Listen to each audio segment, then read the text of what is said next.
Okay, I've started the recording. Yes, fantastic. And our first presenter is Tatiana. Very happy to have you with us. Tatiana, thank you very much for joining us today. And over to you, basically. Let's get started. Let's get started. Thank you very much. Can you hear me well? Yeah, perfect, perfect. First of all, I don't know why, probably because I highly respect all of you here. I'm quite worried and really excited about giving a talk today. And let me show you, you know, they say that I can't share screen. Okay, I'll make everybody an organizer. Yeah. How about now? Perfect. Oh, Now, thank you, Vita. Thank you. thank you. So let me show you my presentation and we shall start. And I hope we'll have enough time to cover everything I prepared. I prepared quite a lot of materials. And so, as for my talk, let me just introduce a bit of my context to give you understanding on what's happening in my world now. The thing is that I started an online school with teachers, with my colleagues in September. And the thing is that we're teaching mostly teachers' kids. As far as I've developed a blog for teachers, so lots of teachers joined my online school and brought their kids to me. And that's why I decided to give a talk on this particular topic, teaching teachers' kids, the very first class with preschoolers, a survival guide. It is supposed to be a challenge to give the very first class with very young learners online. As far as my group consists of 6 people. When you see them at first time online, it is quite a challenge, but when their parents are teachers, it's double challenge, I would say. So that's what I would like to drag your attention to. So, and the thing is that first, I'd like you to think what teaching teachers' kids might mean for you. Then we will go on and come to some classroom management tools I use, and I will share my lesson plan and show you a short video from my very first class, which I had, I think on the 1st of October, about a month ago. So I'm sure we are familiar with you. The thing is that you have to be aware of the fact that I started this online school quite recently, although I have quite a lot of experience in school management before.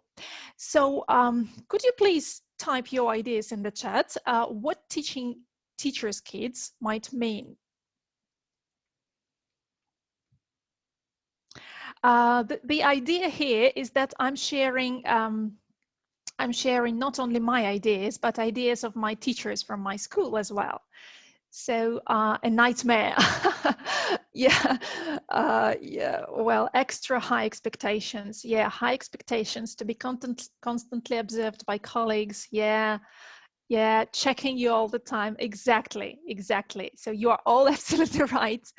And some ideas which I picked up from my colleagues will be the following. So taking much responsibility, absolutely right. So being afraid that you might be caught doing something another teacher hates and thinks is stupid. Being observed by a parent from the crack in the door, which also happens to usual parents as well, receiving a lot of messages saying like, you know, my kid loves doing that and hates doing this. I think that my kid will participate in this activity, but will never join singing, for example. Then getting much help. So teachers offering you help with extra materials, extra videos. Probably my kids will want to watch this particular video or this particular book. And I think it will be good to work with my kids using this course books. So things like that. You are all absolutely right with that. And as I had to give very first online class with such kids, the only thing we have to be aware of is that all we need is just a bit of flexibility, for sure, in any kind of lesson we need it. Extra attention getters, skills to work in really mixed ability classroom, and your personal low expectations. I've been teaching kids for about 13 or 14 years, but I'm used to a particular system in my very first class, which might be broken with such a group of online preschoolers who are teachers' kids. So we have to have very low expectations. Let's see. So to prepare, we have to build bridges in advance, and building bridges here means not only communicating with kids, not only keeping in touch with them and talking about their expectations, which I usually do, but as well talking to parents and their expectations, their beliefs, and their teaching methods, which they think might be helpful for their kids. Then making a particular plan of it and showing parents, teachers, where you can bring their child after a few lessons of teaching their kids. Definitely discussing rules. The funny thing is that all teachers are aware of not breaking rules and following the rules, and how managing and how difficult and challenging it might turn out to be to drag kids' attention, but they still have their own high expectations, and they continue sitting next to the laptop out of the camera and whispering to their child what other parents tend to do as well. And they never seem to be lenient parents. So what might be done there is a set of tools, like a box, for example, a particular English class box where kids will put their pencils, some stationery they might need for the lesson, and some toys if you're going to use them. Besides, the next idea here is definitely talking in Russian to such kids about their expectations. Why are you here? What's English, do you think? What are we supposed to do here? What's going to happen in the lesson? And expectations and ideas of such children differ from children of non-teachers' parents. The next one is talking about lesson aims. So parents are usually, comments how to teach, exactly. So parents usually tend to know a lot. Teachers know a lot about lesson aims. We all know about them. So they mostly want to either see them or get the particular results. So we might clarify these aims before we get started, and then see what kind of language we're going to introduce. The next idea is about language. The funny thing here is that some teachers believe that no Russian should be used during the lesson. Some teachers don't support this point of view, and teachers' beliefs differ. So the thing is that we either take one point of view or we never come to the common point. And in my case, what I do is talking to kids in Russian before we get started. Then I use a particular bell saying that it's time to get started, and we start speaking only English. After the class, when the lesson is over, I use the bell as well, and we talk, we speak Russian, we talk to parents, we talk to kids, and come back to our native language. So, what is important here is to discuss the rules. Like with all other kids, rules have to be discussed, rules have to be mentioned, and I usually introduce some particular characters. We need definitely my teacher's assistant, a puppet, a particular bird which will sing when they have to come back, and if we need something else, we use something else. I will come back to it a bit later. So the next thing is thinking of the most important tools. What I use mostly is Zoom and Mira board. Mira board for giving prizes and getting, I usually ask for a photo of kids before the lesson, and then they get prizes like stickers for the lesson. What I definitely need is seeing my student, which is quite a challenge for the very first class, and we have to let them see where the camera is and just let them use the things they will have to use. Usually it's just a mouse. And I don't use breakout rooms in the very first class. The next thing is that we have to prepare the tools for students. What I need for the very first class is a set of assistant, bell, so sound system. Then we need black and white picture and pencils of different colors. And besides, I need rewards, which are prepared beforehand. A video, which I'm going to use, and that's it. In my case, I didn't use a course book on the very first in the very first class, but you might it might be helpful. Definitely, we have to include TPR in our lessons. We are all aware about of it, but what is important here, I believe, is that we might use some mnemonics and we might use some gestures in the very first class at once to help them learn some vocabulary. What I do in my very first class is focusing on some movements and actions, particularly to let them memorize them better first and then come back to other vocabulary. As for the sound system, I've got two sounds, which is a sound for them to come back after standing up and running around, and a sound to start a lesson. That's all. If we badly need some more sounds, we can invent some. But my conviction is that it is enough. The next idea here would be extra attention holders. In my case, in the very first class, it was just a high five in the camera. So we all like doing high five in the camera. And when I see that a deck camera that is, I can guess that they're trying to do this high five.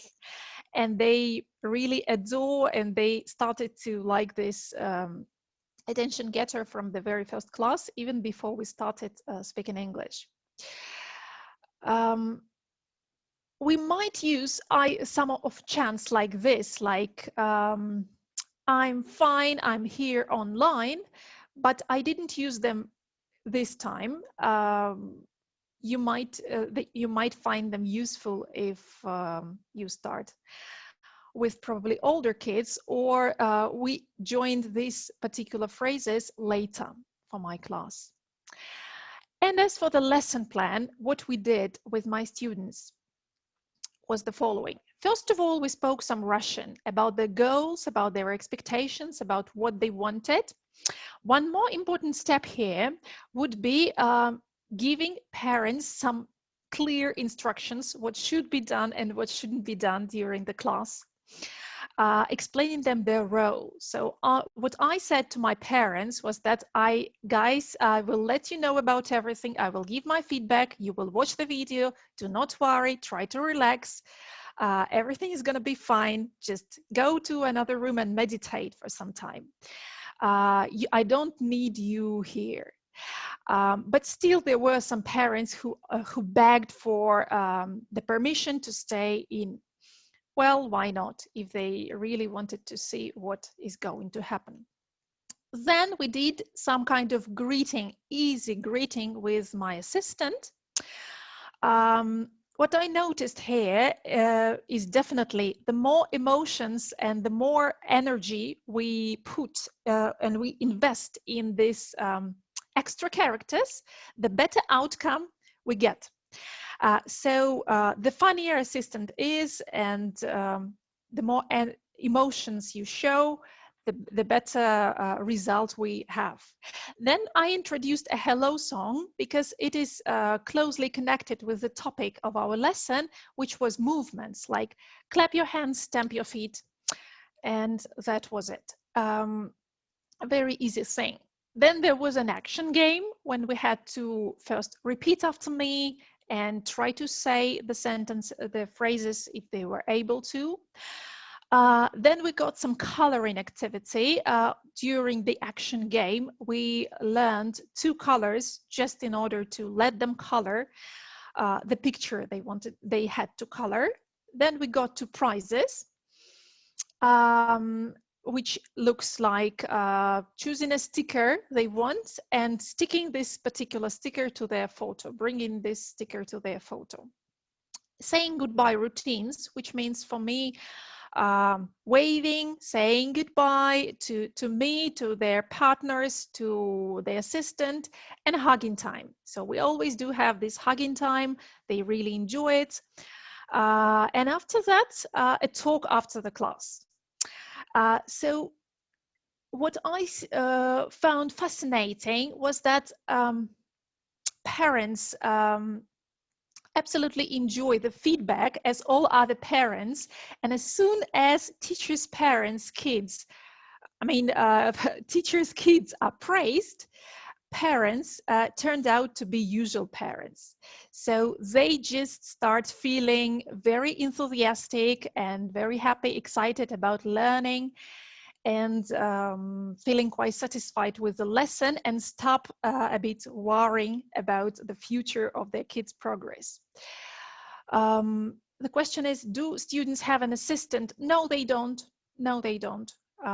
They have just my assistant for now. If I need to prepare some materials for the future, I usually send parents a list, and they prepare some particular objects for the next class, like vegetables for the food topic and so on. But at the very first class, no, they didn't have anything. So, after that, after the talk, I send them the homework, and this is the next step of my talk, is giving or not giving homework to preschoolers. A debatable question, isn't it? In my case, I do give homework, an enjoyable homework, as I can imagine it. What I do for my kids is recording an extra short video where I do absolutely the same, but in a short way, what we had in the class, like saying hello, naming myself, saying how are you, then clap my hands, stamp my feet, and say goodbye and hug myself. So it takes me about a minute, but it's a very enjoyable way of doing your homework when you just watch the video and answer the questions. Besides, I have to leave some space for my kids to reply, to answer the questions, like, my name is Tatiana, what's your name? And then in the video, I have to take some time to let them answer. And this homework works really, really well for teachers' kids as well as for all other ordinary teachers. Prices, price board with my advanced group looks this way. With very beginners, it is just smaller, and we can just distinguish and select the things kids know and kids can easily name. So the idea of this activity is more it's more like a routine than a rewarding. I would focus their attention here on saying, on extra language, extra authentic language we might drag their attention to, like, I would like a red apple. And the last thing that I wanted to tell you was that working with our expectations is really, really important when we talk about the very first class, and the very first class with teachers' kids particularly, not only parents' expectations, not only kids' expectations. We always know that kids go first, but here I would say they go double first, because you are kind of pressed by these high expectations from their parents, and you tend to forget about the kids themselves, and they matter way more. Then we have to always be clear about our lesson aims, and we might prepare an emergency set if something goes wrong, for sure. Some attractive picture or a video you are going to show just in case. Probably the most challenging thing here for my teachers is that still relax and get a kick out of the lesson and enjoy the process, which is definitely necessary, because if we teachers don't enjoy the lesson, who will?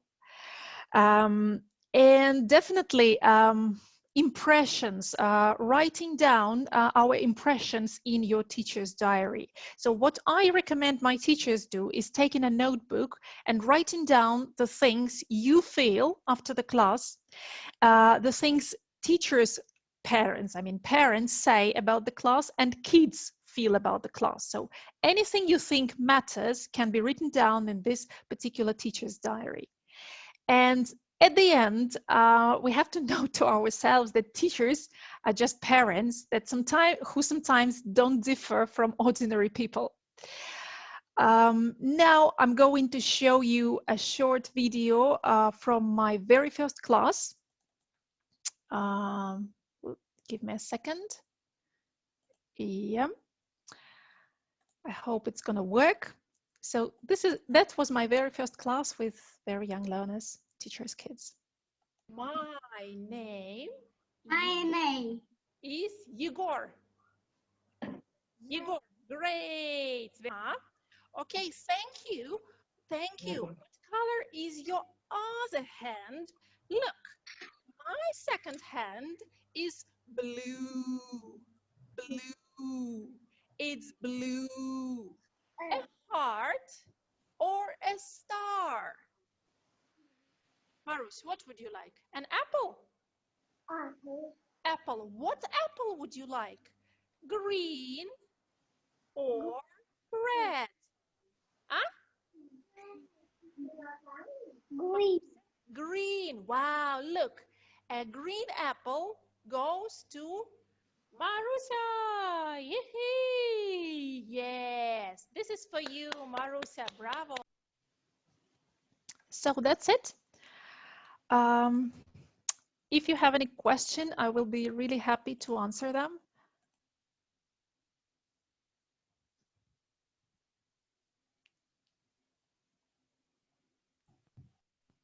I have a question. How did it go with the parents? How is it after? Have you noticed a big difference in the parents' attitude from the beginning of the course, the first lesson, and now after, well, month, or you said? Yeah, or a few weeks? About a month. So I would say that they are a bit more relaxed.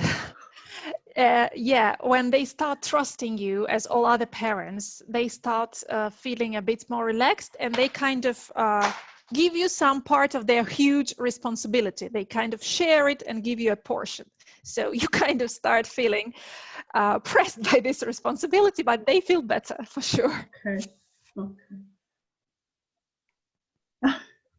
Yes, Irina says here, I don't know, Tatiana, if you can see it, that she really likes the hugging in the end, and high fives as well. Yes.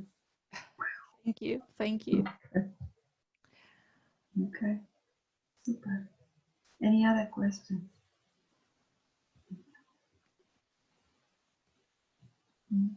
Okay.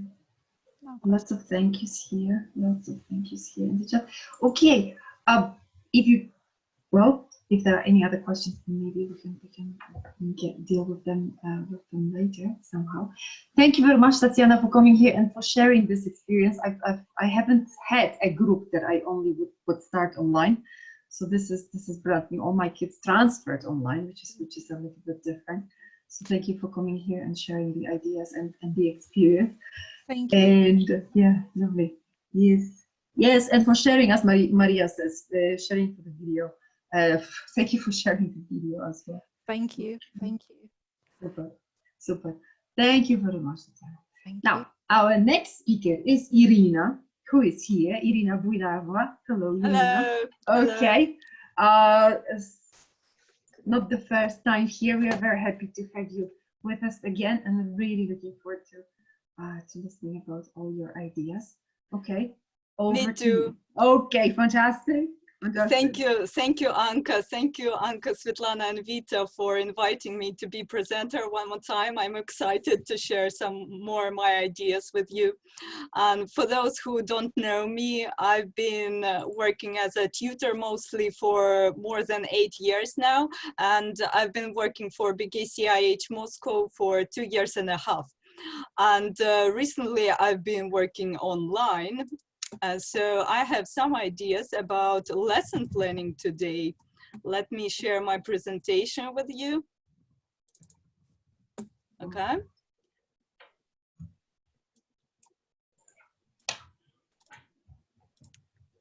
So I'm going to talk about effective lesson planning, or how to save time on it, because I think this is what we all aim for, to save time on our lesson planning, right?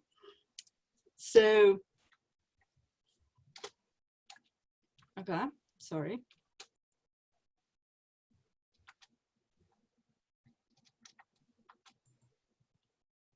Oh, sorry, it doesn't work for some reason. Let me try one more time.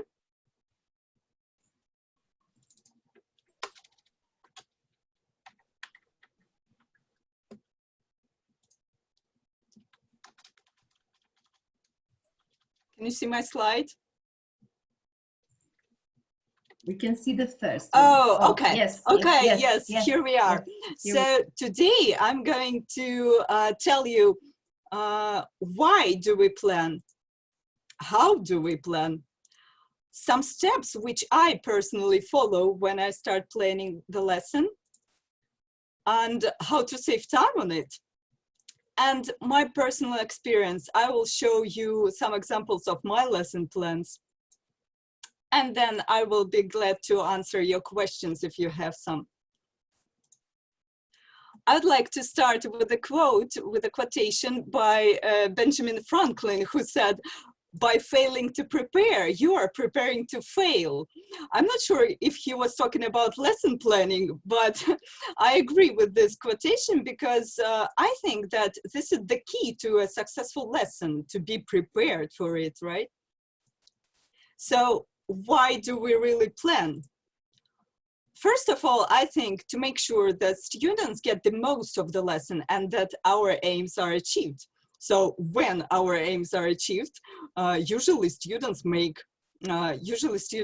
get a lot of our lesson, right? And secondly, I think to relax during the lesson and do the favorite part, teaching, because when you're confident, all your activities are prepared, all your materials are chosen, you can answer all the questions. All you need to do is to teach, actually. And this is what we like. This is what we all do with pleasure. So how exactly do we plan? There are different ways, of course. You can plan using your personal computer. Usually this is a detailed lesson plan in a personal computer. I remember CELTA course. It was really detailed there. Some people use notebook, like in the picture, and they make some notes in the notebook. Or you can just have some bullet points with the main ideas. So here are some steps which I follow when I start planning. I like this picture because it represents what we need to think about before you start planning. For example, what am I teaching? This is the main question. How will I teach it? Who am I teaching, of course? And how will I know the students understand what we are teaching? So this is how I start usually. Of course, you check your pacing schedule if you have one. Usually, Anka, I see your thumbs up. Usually, you have students' book page there. Sometimes you have the aim of the lesson scripted there. So you open it, you check it, what you need to teach. Then you open the course book. You open the page which you need to teach this lesson. Then you set the aims. Usually you see it in the course book. I will show you very quickly one example of a course book, and maybe it can help you to understand which aims you should choose for the lesson. For example, this is Supermind's book, right? You can just check the table of contents. And here you have, for example, vocabulary and grammar. So usually you just need to see what is in the course book. For example, if you have an English file course book for adults, you can even see it at the top of the unit. Wait a minute if I can share it.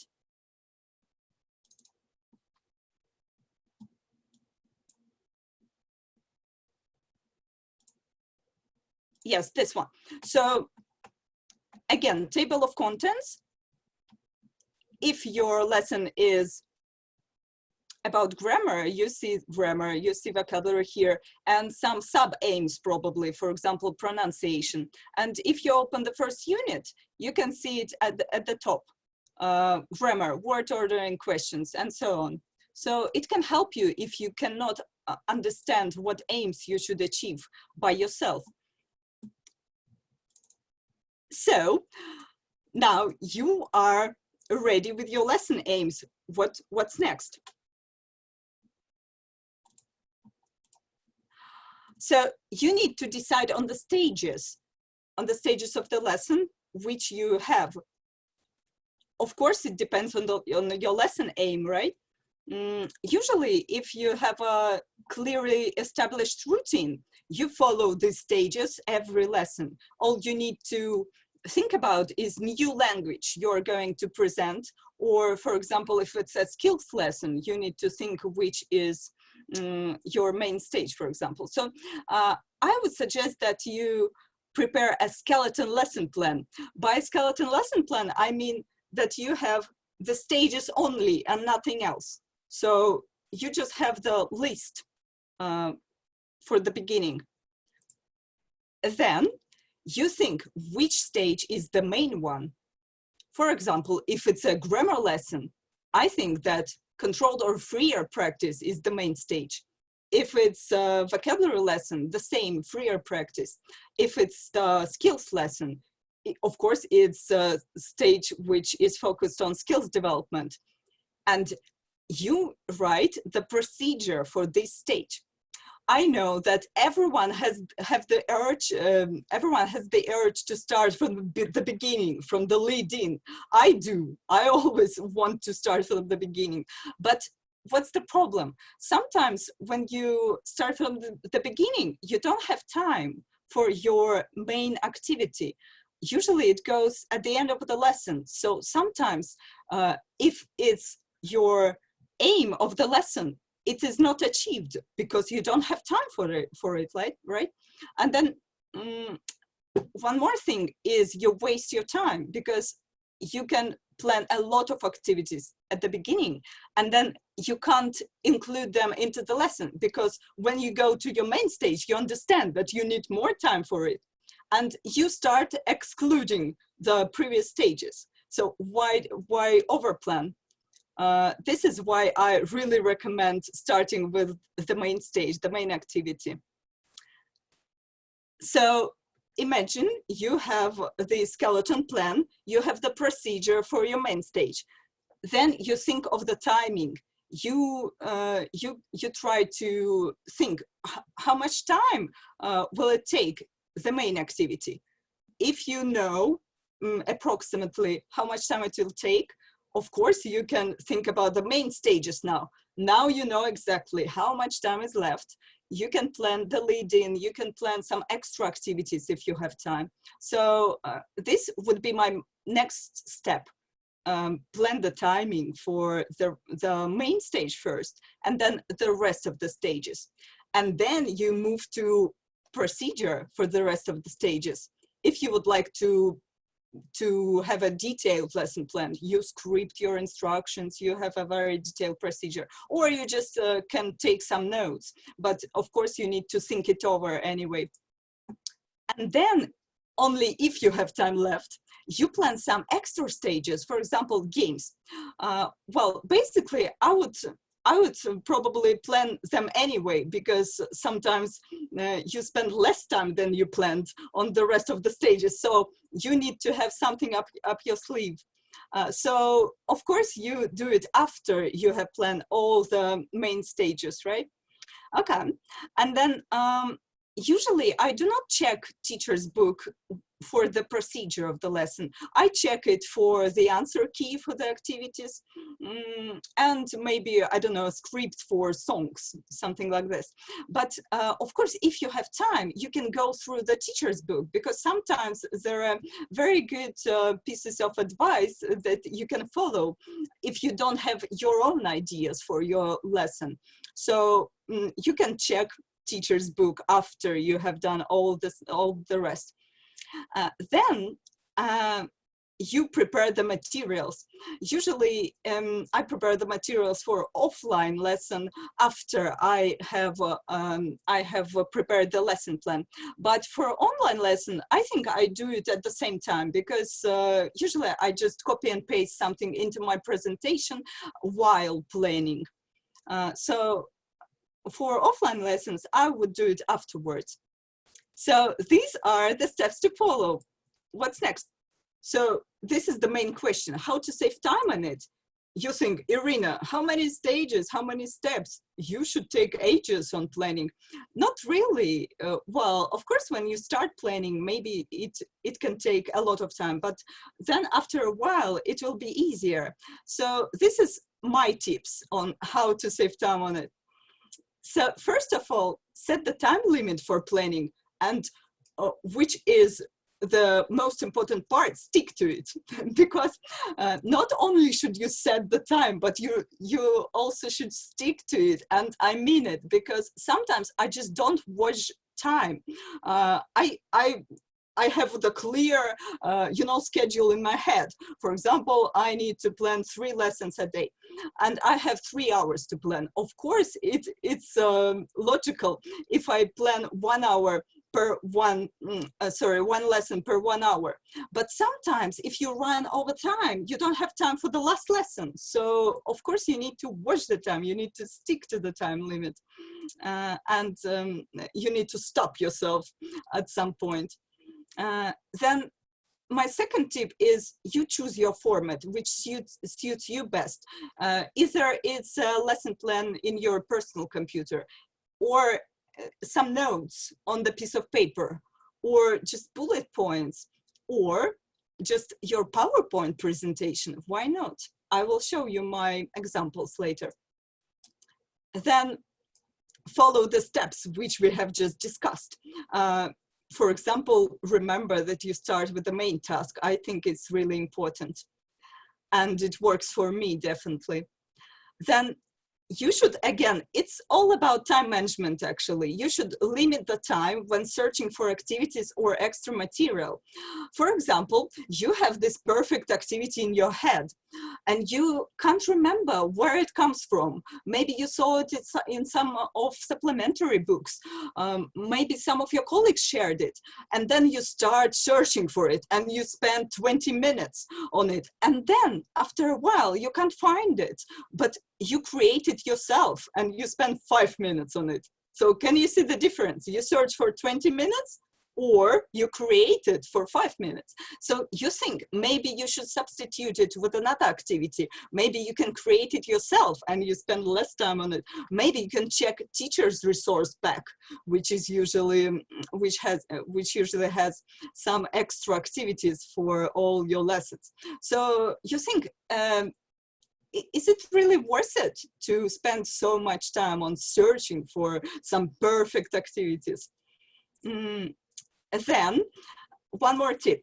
Online lessons. Do you really need a lesson plan? For example, if you have a PowerPoint presentation, you have some slides, and usually these slides represent the stages of your lesson. I will show you how I plan for online lessons later. Some people use Miro, for example, but it's just the same. You have some pictures, for example, there, and you have this staging in your head, actually. Do you really need to write a detailed lesson plan? You should ask yourself this question. And one more thing which helps me to plan is color coding. Recently, I've been using it very successfully, and I think I don't repeat some things because I color code them. I will show you one of my lesson plans with color coding, okay? And one more thing is reflect and make notes. I think Tatiana said something about reflection, and I agree that this is very important because, again, it saves your time. So what I do is I write some notes after the lesson. I think what went very well at the lesson, what can be done differently next time. Imagine that you have the slides and you have the following lesson, you can use these notes for your following lesson, and it will save your time, because you don't need to remember, what did I do the last lesson? I can't remember. No, you have it on your slides. Or imagine that you have the group of the same level. You can reuse these slides, for example, or you can reuse your lesson plan if you're teaching offline. And you know that your lesson would be better than the previous one because you reflected on it. So let's move to my personal experience. When I started planning, I started with really detailed, like extremely detailed lesson plans. I would say super detailed lesson plans on CELTA course. And then I moved to notes on a piece of paper. Still detailed, I think, because it's just about me, you know, I'm a person who processes information while writing. So usually I write the notes on paper for offline classes, and I have PowerPoint slides for online classes.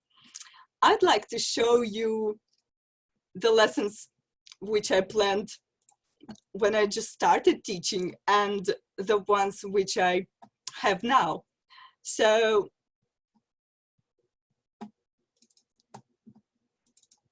oh, I'm sorry, just a minute.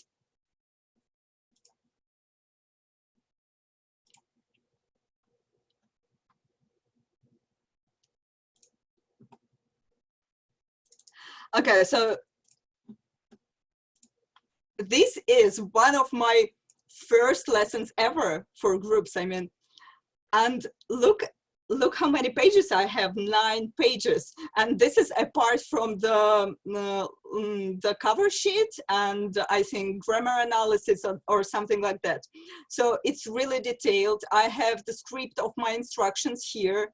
I have lesson stages and stage aims. I have timing, interaction pattern, and so on.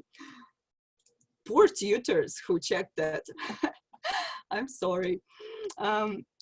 So this was my lesson plan in 2017. Then a year later, I had one more lesson, which I still created using the table from CELTA because I liked the format, but I changed it a bit. Let me show it to you. So still detailed, but not so detailed, you see, and it's 5 pages, but it's only 4 pages, and then I have extra activities. So basically I don't plan these every lesson, I just copy and paste it.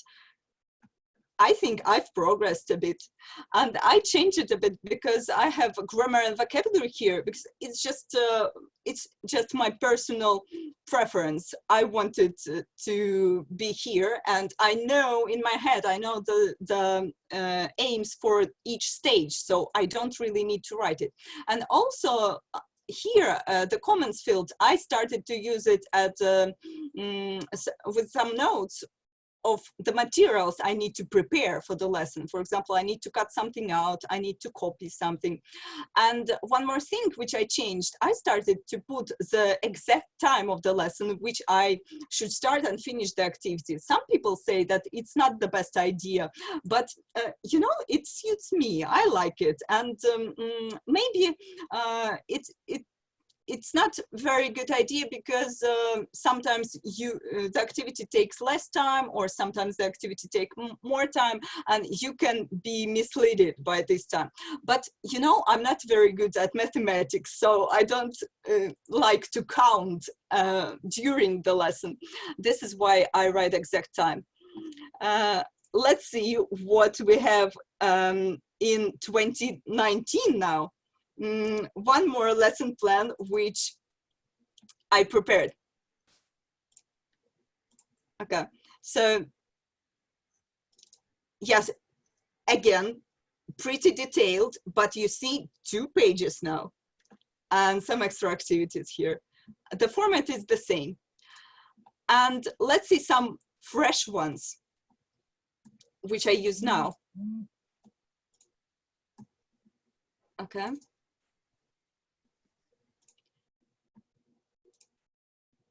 So look, this is how I started to plan in 2020. So this lesson was in January. I thought maybe I can save time on lesson planning and start taking notes instead of writing the detailed lesson plan in personal computer. So actually I gave it a try and it worked for me. Still, I have the names of the stages. I still have timing. I have the lesson aim here, and I have the sum of activities. It was the revision lesson. So can you see it is just half of A4 paper now. I think it's a huge progress. And here I started to reflect on my lessons and use color coding. For example, in pencil, I write something that I need to prepare the materials, for example, to make some copies. And I use red pen to reflect on the lesson. I just put some notes for myself, which activities I skipped, which I have done, and something like that.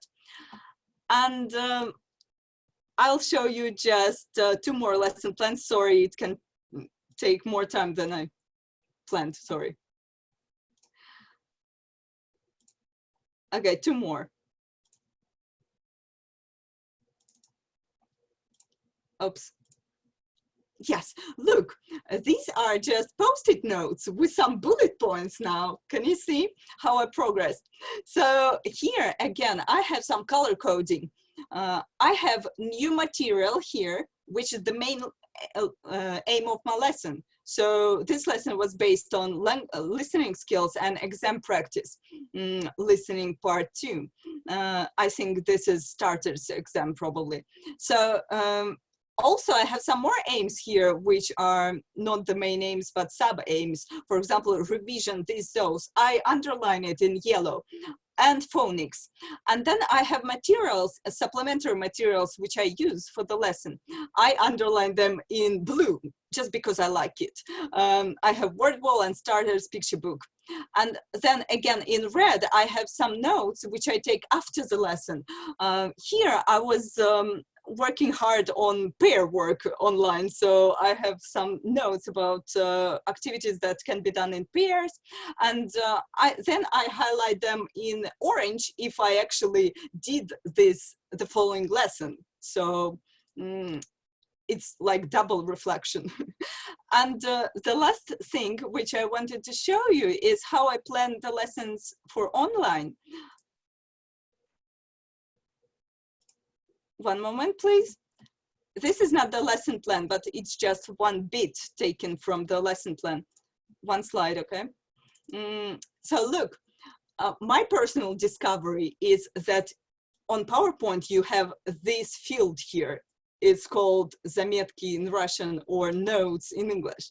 So basically, you can just write some notes here, and it doesn't even matter if students see it. First of all, not all my students can read. Secondly, you can use the slideshow mode and they can't see it, right? So you write it for yourself.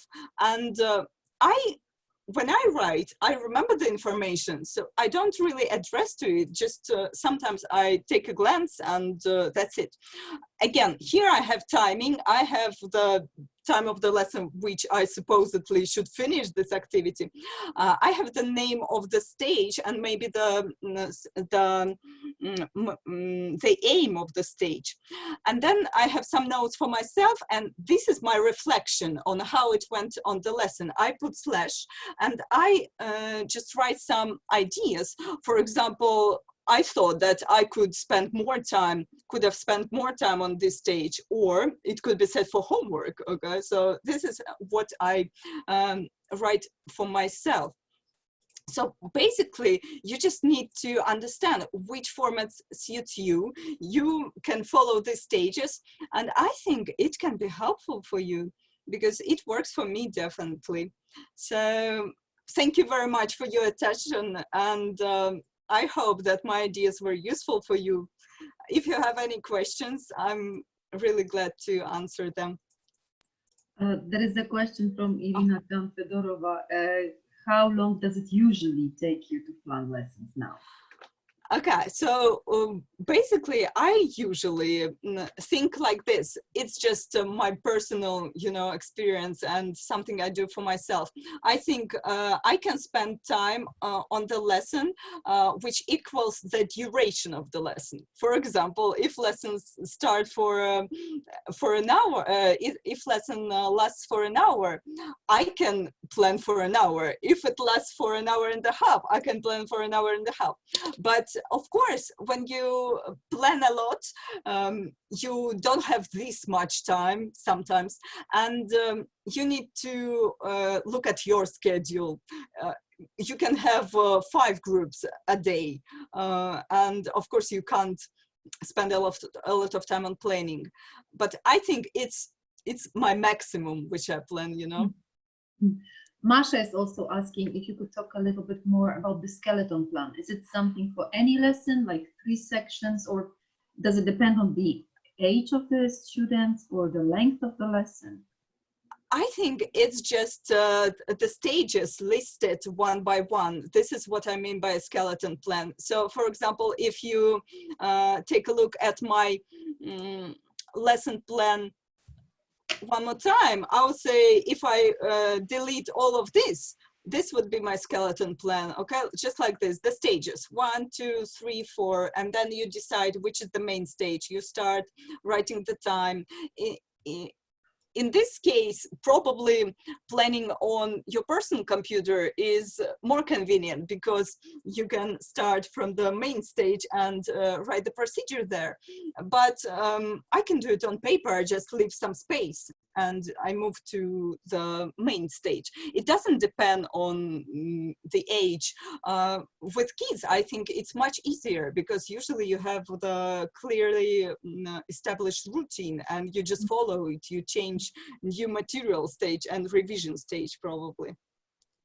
And do you have a feeling for how many stages you normally have in a lesson?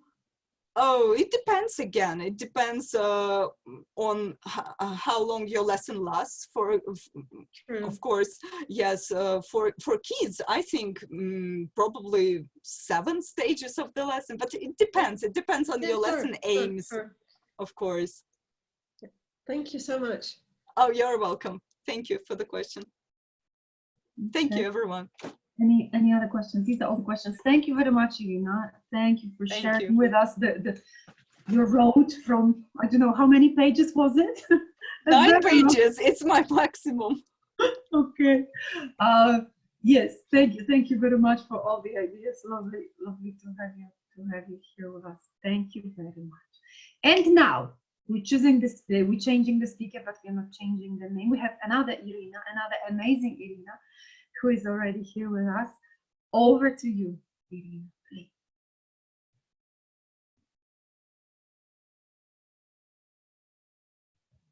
Sorry. Okay, she's here. Yeah. She's here. Yeah, I was just thanking you, Anka, Vita, and Svetlana for inviting me. And my talk is on curiosity. So I'm going to start sharing the screen and hope everything will work. 1 second. Okay, the only thing we can see is loading. Okay, yeah. All right. So the reason I started thinking about curiosity was actually a personal story with a student that I had. So I have this girl, she's 11 years old, and it's a pleasure to work with her. And in her family, they have many different traditions. So she shared an exciting story of how they were preparing for some special hike that they have every year with her family. And for every year, they have a special theme. So for this year, like this autumn, the theme was bikes. So they decorate trees with some bike decorations or something like that. And then they research deeper into bikes. So she told me, and like my friend is going to come over, and we're going to create a quiz about bikes. So I was really excited about that. And then the next lesson I asked her, so can you test me about bikes? I really love bikes, so can you test me? So she gave me this question. So how long is the longest bike in the world? So that was the quiz prepared for her family hike. So, well, I didn't guess, but the answer is 41 meters is the longest bike in the world. And so I asked her, so what does it look like? And she goes, I don't know. So it turned out that, so they made up these questions, but they didn't look up.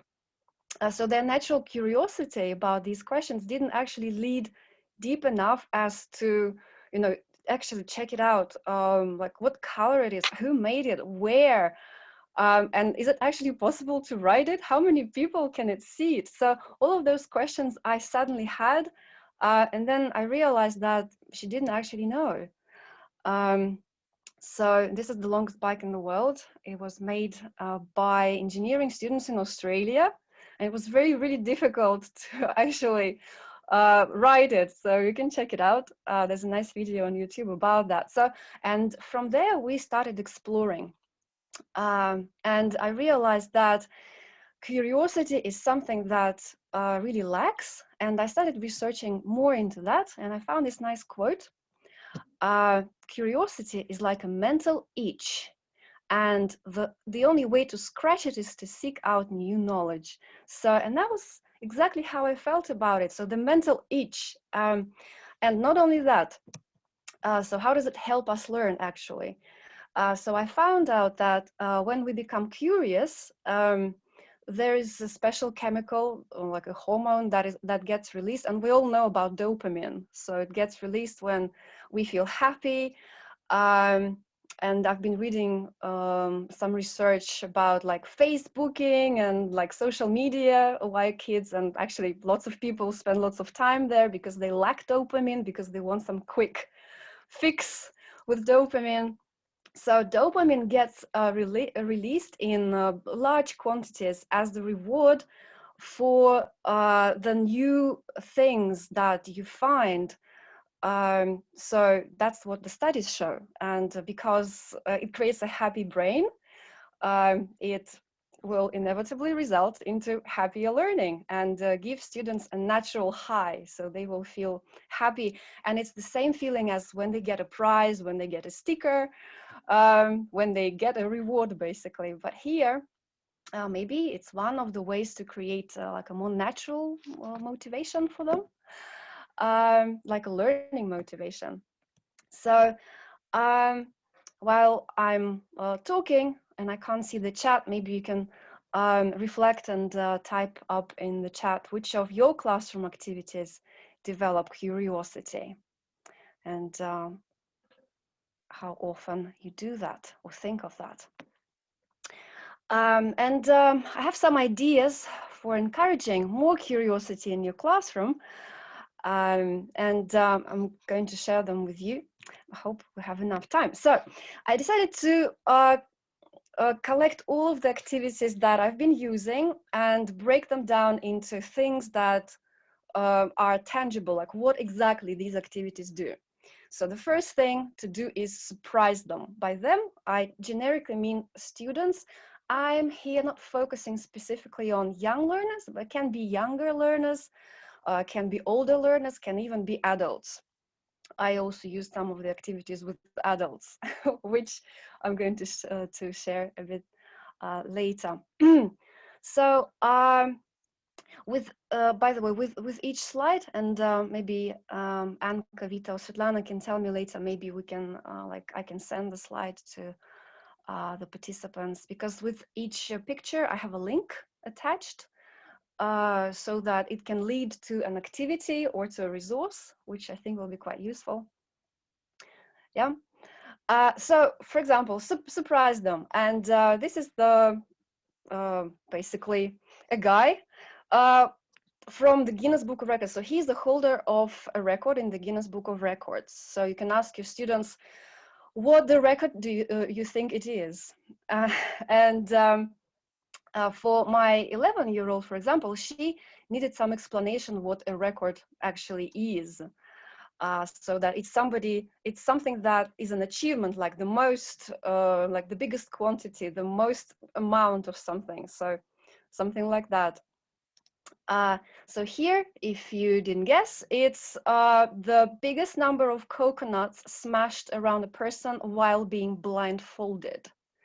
And there's a video doing that. So I showed this video, and I asked questions like, so how do you think this person is feeling here? Would you like to be in this person's place or in the place of the one who's actually smashing them? Why do you think they're doing that? So all those questions which they might not actually even think about. So surprise them. And the Guinness Book of Records has like such an abundance of crazy, stupid things.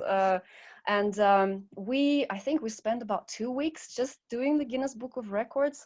We then discovered that all the records can be divided into intellectual, physical, creative, and just silly. So then we started looking for different examples of these. And I actually asked her to create her own record. And she actually even discovered that she had a Guinness Book of Records in English, and she was so excited. So she showed me this book full of bookmarks, and she, oh, I discovered like these. So that was really cool. So I really felt that she was curious, and I could see it by the look in her eyes, and it generated a lot of good English as well. So the next tip would be, okay, question them. I already mentioned about questions. And in order to create a mental itch, probably you will need to assess what actually makes your students, well, have that itch. So you could give them some questions about the world, like how much they are actually interested about the world, about themselves, about their own body even. So, for example, these 4 questions, you could ask them to say which, like choose one which you would be the most curious to find out about. You can also type up in the chat, and later we will have a look which question would get the most votes. So how curious are you about these facts, and which one would itch your brain out of these? So please type it up in the chat. And then there are YouTube videos around that. And there's a guy called Greg Foot on YouTube. So he has really nice scientific videos. Okay, I can see 3 coming. Why do we have fingerprints? All right, yeah. With a toothbrush, but how? Like, how do you actually put, water? How do you rinse your mouth after cleaning your teeth in space? And what do you do with the toothpaste afterwards? Yeah, okay. So I can see that why do we have fingerprints? And then probably I would ask students to guess. So why they have those fingerprints. And then we can have a look at the video. I will include the link to the video, which is straightforward, nice explanation in good English with some pictures popping up. So you can see for yourself later. So I will leave you with this each for now. Another way for questions could be questions like these, like would you rather? I personally, like, they're my personal favorites. There are lots of sites with would you rather questions that you can find for kids, and I personally love these kind of not moral, but funny dilemmas. So again, which one would you want to think about? You can type up in the chat the number, which one you find the most curious to, put yourself in this situation. And let's have a look. Okay, maybe it takes some time to read. So we will move on for now. My personal favorite here, actually, I love them all, so that's why I chose them here. And I can see, okay, 4, 1, 5. Okay, so we're quite different here. All right. Yeah, okay, so 1, 2, 3, 4, basically all of them. Okay, all right, so you can check them out. I included the links in the site here. So there's a button which you can click, and then it will take you to the site where I got them from. Then the next one would be get them to ask questions, because I realized, okay, that's a waterfall. I realized that normally it's us asking them lots of questions, but students don't normally have a habit of asking so many questions and actually questioning. So that's another thing which leads to developing of curiosity. And so one tip I could suggest, so on YouTube there are quite a few of these live webcams. So I just recorded some. So I actually was quite excited to catch this moment where the bear was trying to catch fish. So he was probably also having some itch, but he wasn't able to do that. Yeah, so you could get them to ask questions about like either these animals or this place or this park. So expand their horizons. Or this one. This is a very cute one. It's also live. So it's a panda like park of sorts. So you can watch animals real time, and you can get them to ask questions about their habitat, habits, what they eat, are they omnivorous, herbivorous, carnivorous, and all of those small things that you would normally talk about. Another tip, which is my personal favorite, is travel with them. And there are so many different sites where you can travel with them. So, for example, this one was taken from the site called I don't know how to pronounce it, airpano.com, I suppose. So it will take you to 360-degree photos, and you can like travel all around. So you can pick one, and like these ones. So for example, you can go to, I don't know, Siberia, and it will take you, if my computer can read it correctly. Okay, so you can do it online, you can do it offline, but online, if you give them some control, they can also walk around and they can ask questions. Okay, you can see mine is not like very strong one, so it's not loading for now, but okay, we'll go back.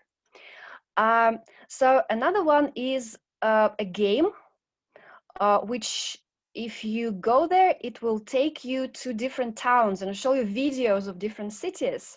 So you can try and guess which city you are walking now in, so you can see. So this is like, oh, this is not a city, this is a country. And this one is a city.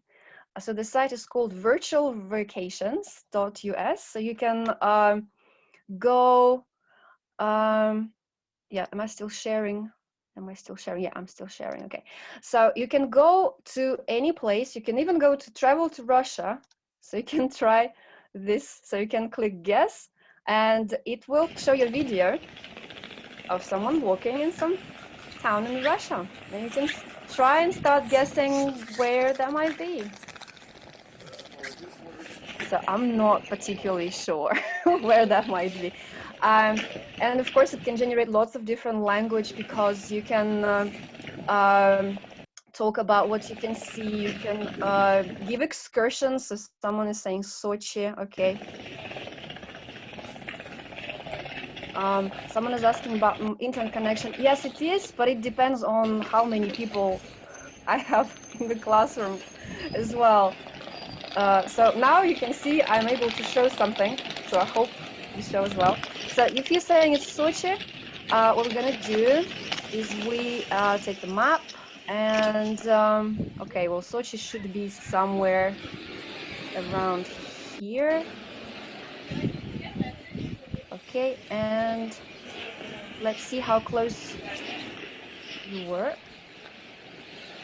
And actually, yeah, very close. That's very good. Awesome. Okay, so this is one of the ways, and I'm sure you'll be able to find lots of like super activities, how you can do this.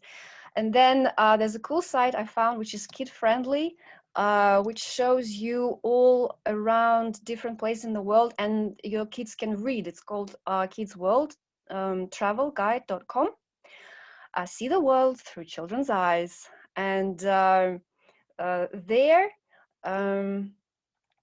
okay, well, the site is a bit glitchy for now for me, but yeah, okay, it's okay. So on the left-hand side, you can see the countries where you can go to, and then it can give you some trivia and also some interesting facts about it. So about the cuisine, some like superlatives of this country. So it can give you some more information than, you know, just what they would normally read somewhere. And it's good if it's kids driven, so they can ask questions first, and then they can create something like a world trip. So this is an example of around the world trip that we did with my students. So she put smileys where she would want to go to, and then she did some research about those countries, and we imagined that she already went there, so she found some pictures and explained, you know, why she went there and what she found there. So there's like a whole project. Of course, it's not for one lesson. I'm not sure if I have yeah, I think I should round up here. So I'm just going to tell you about some more tips, without going much into detail. Do storytelling and video telling. There's a really cool guy, maybe you know, I'm sure you know him. He's called Jamie Keddy, and he does this thing called video telling. So it's really cool for developing curiosity, because what he does is he first tells you a story to imagine, and then he shows you a video. So this is the site where you can find his early recordings of different stories. So for example, he would just tell a mystery story about an animal. He would say, okay, there is this amazing animal, and it's really funny when I'm looking at like this video. So this animal, let's call her Doris. So she's eating raspberries, and when she's eating those raspberries, her lips are like a lipstick. They're bright red, and she's really funny. So what animal do you think that might be?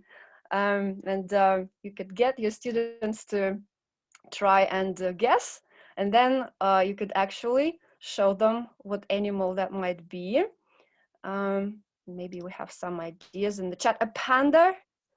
Okay. You can send some more guesses while my YouTube is loading. I think there will be quite a few. Okay, I think you can see now what animal that is.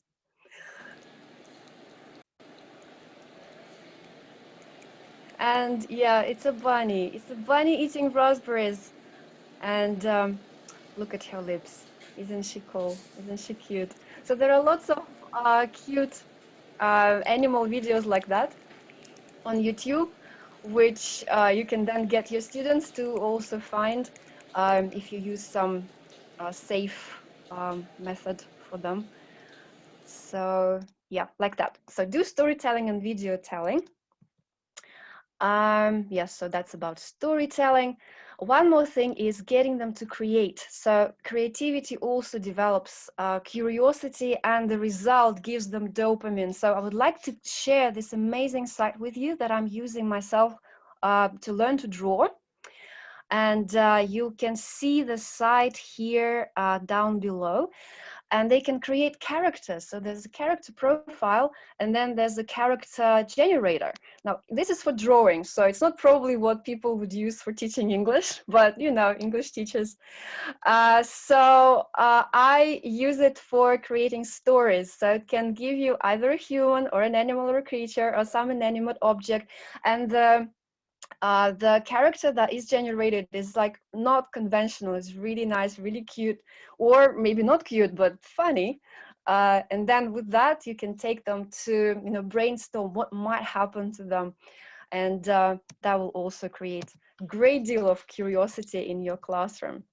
So most importantly, I would suggest making it a habit. create the environment where it's great to get curious, where the questions are welcome, and brainstorm the questions about a given topic and give them a rate of their curiosity, so that you can create this mental itch, which then can be satisfied, and everybody will get lots of dopamine. So it's all about that. Thank you very much. That's the end of my presentation. I hope I didn't overrun too much. Thank Sorry. you, Irina. It would be great if you could share the presentation with the link, so we will upload it on our Facebook and share it in the WhatsApp group as well, so people can actually enjoy all those beautiful materials. Thank you for sharing. Thank you. Yeah. Okay. Yes. Any questions? Just a lot of. You can read the chat, Irina. It's all yeah. But there are no questions. There are just lots of thank yous there. What's the Elia is asking. Guy's name? Yes. The guy with video telling. Jamie Keddy.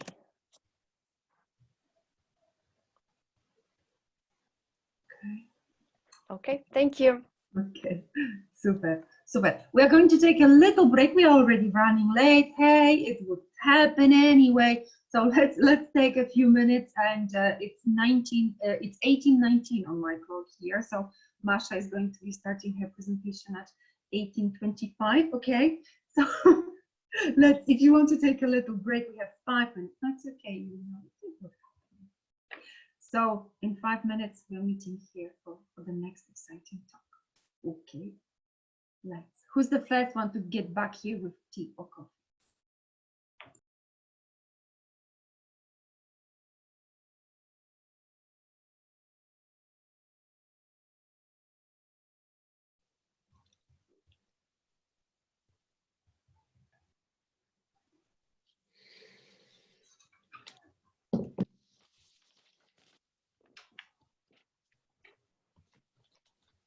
Okay.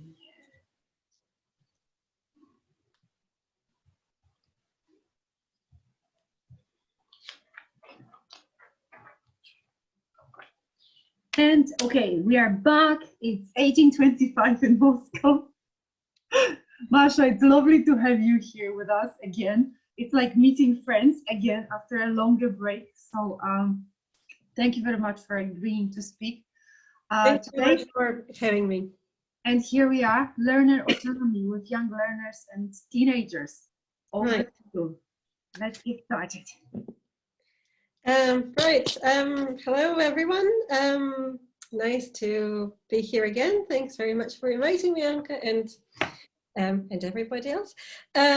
So what I'm going to talk about today is some experience and some ideas I'm getting from the project I'm working on now. And that's a project for my school. The project is called Zalilova, which is about setting up sort of distance learning for the students who do not come to school physically, but study with us online. And the focus is mostly on self-study and autonomous learning, and not really on those online lessons which the students get. So all that reading, research, and preparation for the project made me think much more about learner autonomy, and then bits of that I'm trying to bring into my other classes. So there are lots of books and like methodology books and articles and everything written about learner autonomy. I'm going to recommend some of the titles I used for my research and so on in the end.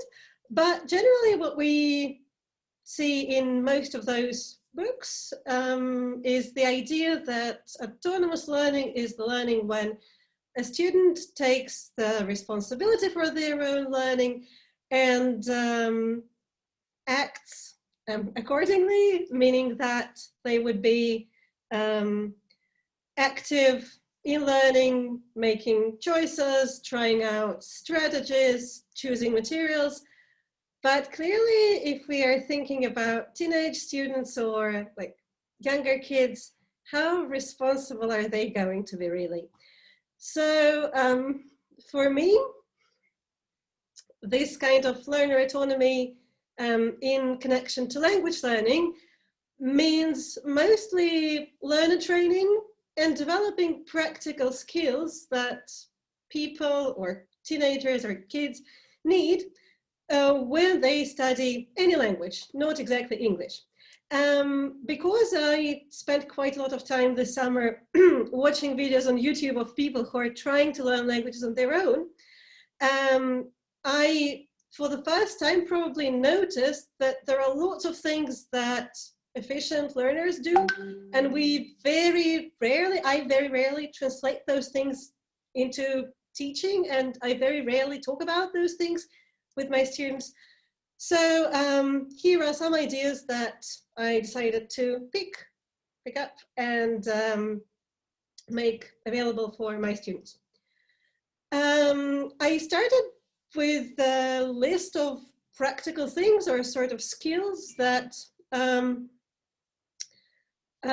students or anyone like learning a language needs. And here are these skills or ideas. Firstly, it's a good idea to understand what any language consists of.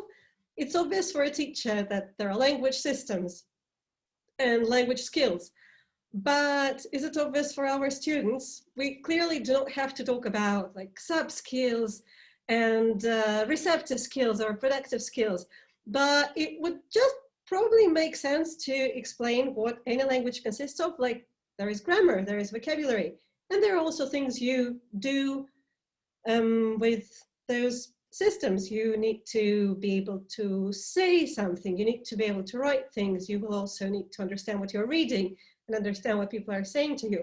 So this seems to be a good direction for a discussion with students, even younger kids like 9, 10.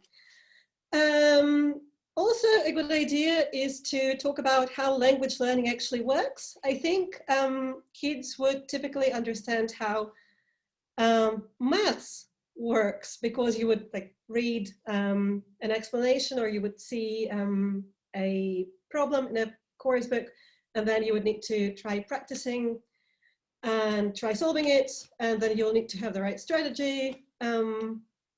Probably students have a very broad understanding of how their Russian lessons or like native language lessons are organized and so on. But do they understand what it means to learn a language? Like how you progress from one level to another, like how you need to develop those different skills? Could be an interesting discussion. Based on that, the next piece of this discussion is what the students themselves could do, possibly outside of the classroom, to practice those skills. And here it's actually an interesting moment to think yourself or to think together with your students about which areas of language really easily practiced on your own, and then which areas of language need to be practiced in class. And surprisingly, I have noticed that vocabulary and grammar, for example, are actually some things that can be practiced individually, and you don't really need lots of other people together with you in a group to practice those things. Speaking, yes. Listening, possibly. But for example, language systems are areas that can be explored individually as well.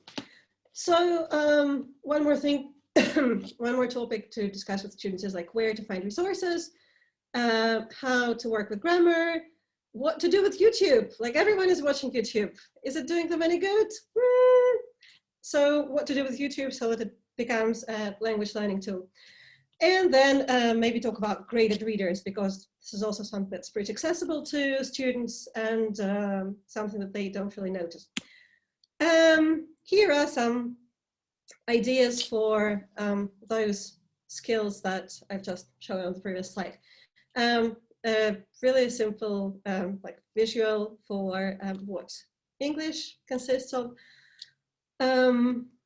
Then from this picture, it's an easy bridge to a discussion about what you, dear students, could do to practice all those things on your own.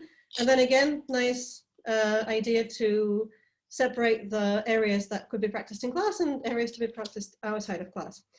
And then we talked about like learning new words, learning about different grammar structures, and practicing them, listening to people speaking English, reading in English, practicing speaking English, and practicing writing as well. Very clear for us as English teachers, probably much less clear and obvious for teenagers in a language classroom. So like the first step in this discussion of like what you can do outside is learning vocabulary. And here, even though there are like tons of different apps with all sorts of like beautiful graphics and everything, and there are lots of really nice like books, such as Vocabulary in Use or all those nice books for younger kids. There are also picture dictionaries, but I think the key to directing students to resources outside is probably not giving them too much choice in the beginning and just showing them a couple of ideas and really just one or two so that the kids know what they will be trying. This is an app called Drops. It's brilliant, it's super simple. The only thing it does is actually teaches vocabulary, and it really does what it sort of advertises. It offers vocabulary sets in different topics and in different levels. And then through very simple pictures and words, they train students to remember those words, which is also good for spelling. This is super simple. It can be used like by young kids, somebody who is like 7 or 8 or 9 onwards, and it's really good, fun. It has no ads, and like one of the best apps for language learning, I'm sure. It doesn't do any stupid things like Duolingo, which offers you to put together some really ridiculous sentences. It's just about memorizing the words, and it's really good for it. I am an ambassador of Drops. Please, everybody, you have to subscribe, download it, have your students do it. And no, unfortunately, they don't pay me anything. Quizlet is something I'm trying to train my teenage students to work with. So far, I'm making all of those word sets, which does take time. Alona, answering your question, Drops is ideal, and it's the best app in the world, so it's good on both iPhone and Android. Quizlet is something that takes me quite a lot of time because I usually prepare all the vocabulary sets, but I'm working on my students' Quizlet skills. Hopefully they will be doing it for themselves. And then there is this third app that that I ask my students to install, and surprisingly, this is the simplest translator app. It's Yandex Translate. It's good because it doesn't, again, have any ads, and it's super simple, it's easy to use, and it's really, really useful for all students with levels like beginner, elementary, pre, and so on, because that's what helps them translate tasks in maybe workbook when they don't know what they have to do. And generally, it's one of the best tools to for these levels, I think, in combination, of course, with a vocabulary notebook. Yes, it's called Yandex Translate. I like it a bit more than Google Translate. It's brilliant, simple design, simple app, really very useful and practical. So this was about learning new words. I would also suggest to my students that they could try practicing grammar on their own.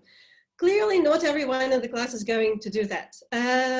It's not that I'm trying to make everyone study on themselves like every day for 1 hour, but I started thinking that it's a good idea to train students to learn language, to work with language. And maybe someone could pick this up. And there are quite a lot of kids trying to explore language on their own, which is nice. So this is a bit about practicing grammar. And here it's, again, something super obvious for teachers. That's how we prepare like lessons, how we prepare materials. We would typically have a look at the name of the unit and the material that's there, and then maybe copy a couple of pages from a grammar book for homework practice. But this is something I decided to talk about to my students and explain them how they could practice or explore grammar on their own. So I showed them the contents page in the student's book, and we checked where they could find what grammar we're studying, and then check what grammar we are on at the moment, and then try finding the same topic in a grammar book that we are all using, and then do an exercise to practice and check yourself. For teachers, this is super obvious, of course, yes. For students, it's not, and they probably very rarely have an idea of what grammar they're practicing now. Could be helpful. Also, sometimes students start using grammar in an activity in class, and then they get back home and try doing homework, and it's and they forget everything, and they're not really sure how to carry on with this piece of grammar. So it's again something we talked about, what to do if you don't understand a piece of grammar from your class. It's actually something that experienced language learners know how to do well. They understand what they don't understand, and then they're able to fix this problem by using a variety of resources. Teenagers don't really understand this very well. So a good idea, again, to discuss this in class. What can be done if you don't understand a piece of grammar? Try Googling things, try looking for a video on YouTube, try watching it. And there are some videos that are actually not that horribly bad. And again, try doing a couple of exercises from a grammar book, try checking yourself with the answer key, and so on. Then one more area of resources for self-practice is clearly YouTube. And here are a couple of ideas for channels that I suggest my students use for self-practice. You probably know most of them. This one, yeah, I think this is, the links are going to be on the next slide. This one is a really great channel, which is similar to TED Ed, and also offers general education topics about pretty much everything.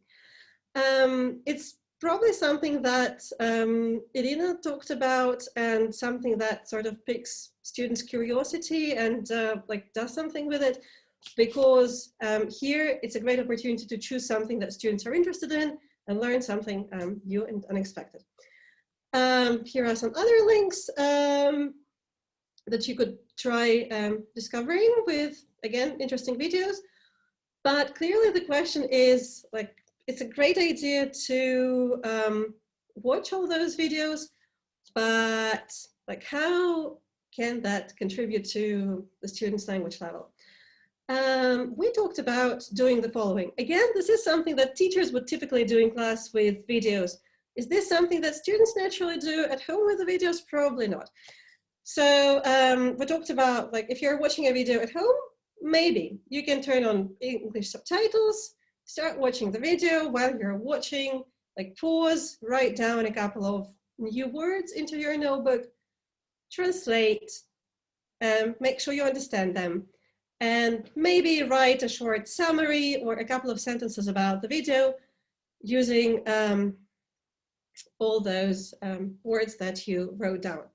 Again, it was surprising to see how teenagers like didn't know how to turn on English subtitles, or like how to balance listening to the video and then writing down your words and then checking things in the dictionary.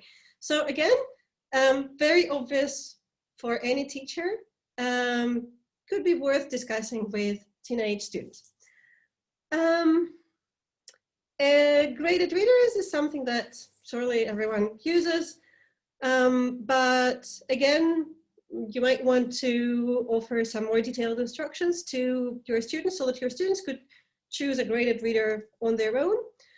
And we talked about how to like find the right level, how to check things on the back of the book, and check that against the like name of your course book, see if they're at the same level. And anyway, open it in the middle or from the first chapter and try reading it to see if it's your level, if it's interesting, and so on. And then that would be pretty much the same strategy as with videos. Right, so, just to sum up, possibly talk to your students about language learning and how it happens, practically what areas of language need practice and how this practice works. Again, materials don't need to be numerous, but maybe an app here, a book there, so that your students have something like feasible to experiment with. Also, you could like get back to those apps or books a couple of classes later to check how your students are doing with that. Explain what to do with those materials. Again, something we do in class doesn't really translate easily into students' lives outside of classroom, so maybe explain what to do with those materials, then wait and see what happens. Maybe some of them are going to use those strategies and start learning English 3 times more efficiently. That was pretty much all I was going to share. Thanks very much. Thank you for those insights. What I wanted to ask, oh God, I had a question. I had a question, oh my God. No, it's okay, it's Sunday evening. No, but we it don't was. need any questions. No, do you check it in any way? So for example, when they are watching this video, is it a video that you set actually? You would want to see those words that they have written? Yeah, only to develop the habit.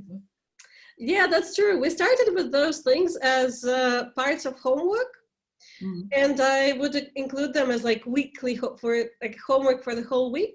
Like here is a link to, we first of all started working with TED Ed, and we worked only with like TED Ed website where the students tried like watching 1 or 2 videos during 1 week, and then I would like gradually check less on that, but still like try to come back to it regularly. So maybe like once in 2 weeks, or add some more channels sometimes. So yeah, firstly, I would set most of those things for homework so that they're like really a part of the scope that learners understand they have to do.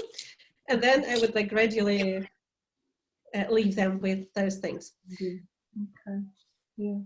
I found it really interesting what you said, that as teachers we know exactly how we need to learn at home, like it's in the blood. Then the kids or teenagers, they don't really have this habit really. Yeah, it's interesting how like things are very obvious for us as like adults or language learners or teachers, and then when we are like doing those in class, it's obvious again for us that this is like logical. And then when you're saying, do the same, kids, it's like, what exactly are we doing? All right, there is one last question, probably. Do you give them instructions how to work individually? Yes, Masha's asking, Maria's asking about instructions. Yes, I do. I have sort of a handbook for each course at the school, and then I prepared a handbook for English which includes instructions on what to do if you don't understand a piece of grammar. And that was like, I have like a Russian text. And then I have sort of a guide to using different language apps. So yes, there are checklists and like guidelines on how to do those things. Yeah. Thank you so much. Thank you so much again for sharing. Okay, lovely. Yes, handbooks. Yes, lots of thank yous here. Super, super. Thank you. And who is next? Hey, is the next presenter ready? Yes, I am. Okay, this is Vita. Vita, over to you. Okay, guys, let me open my presentation from the very beginning. And today we're going to discuss the topic of mixability and extreme mixability. Well, we kind of know what mixability is, right? So if you have worked with it, can you please put a plus in the chat box?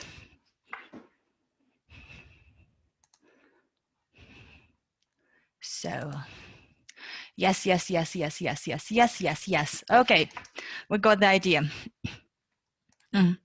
Well, frankly speaking, even if we are lucky enough to have a homogeneous group in terms of language ability, according to Eisen and Hallam, it will be a mixability anyway, because it's always a mixability in terms of different strengths and weaknesses, learning styles, preferences, how children learn, how they display their work, and we need, if we want our students to be effective learners, we need to take this into account. And I was aware of this before, like that some learners are social creatures and they like communicating and they learn best together. Some are more introverted and introspective. Some of them are logical, so on and so forth. Yes, but my vision of mixability was something like that. This is Global Scale of English by Pearson, and I'm going to use this for the purposes of this presentation because they basically put all learners of English as a foreign language on this 90-point scale, starting with 10 points, this pre-A1 or Cambridge Movers, and finishing at 90, which is C2 level by Sefer.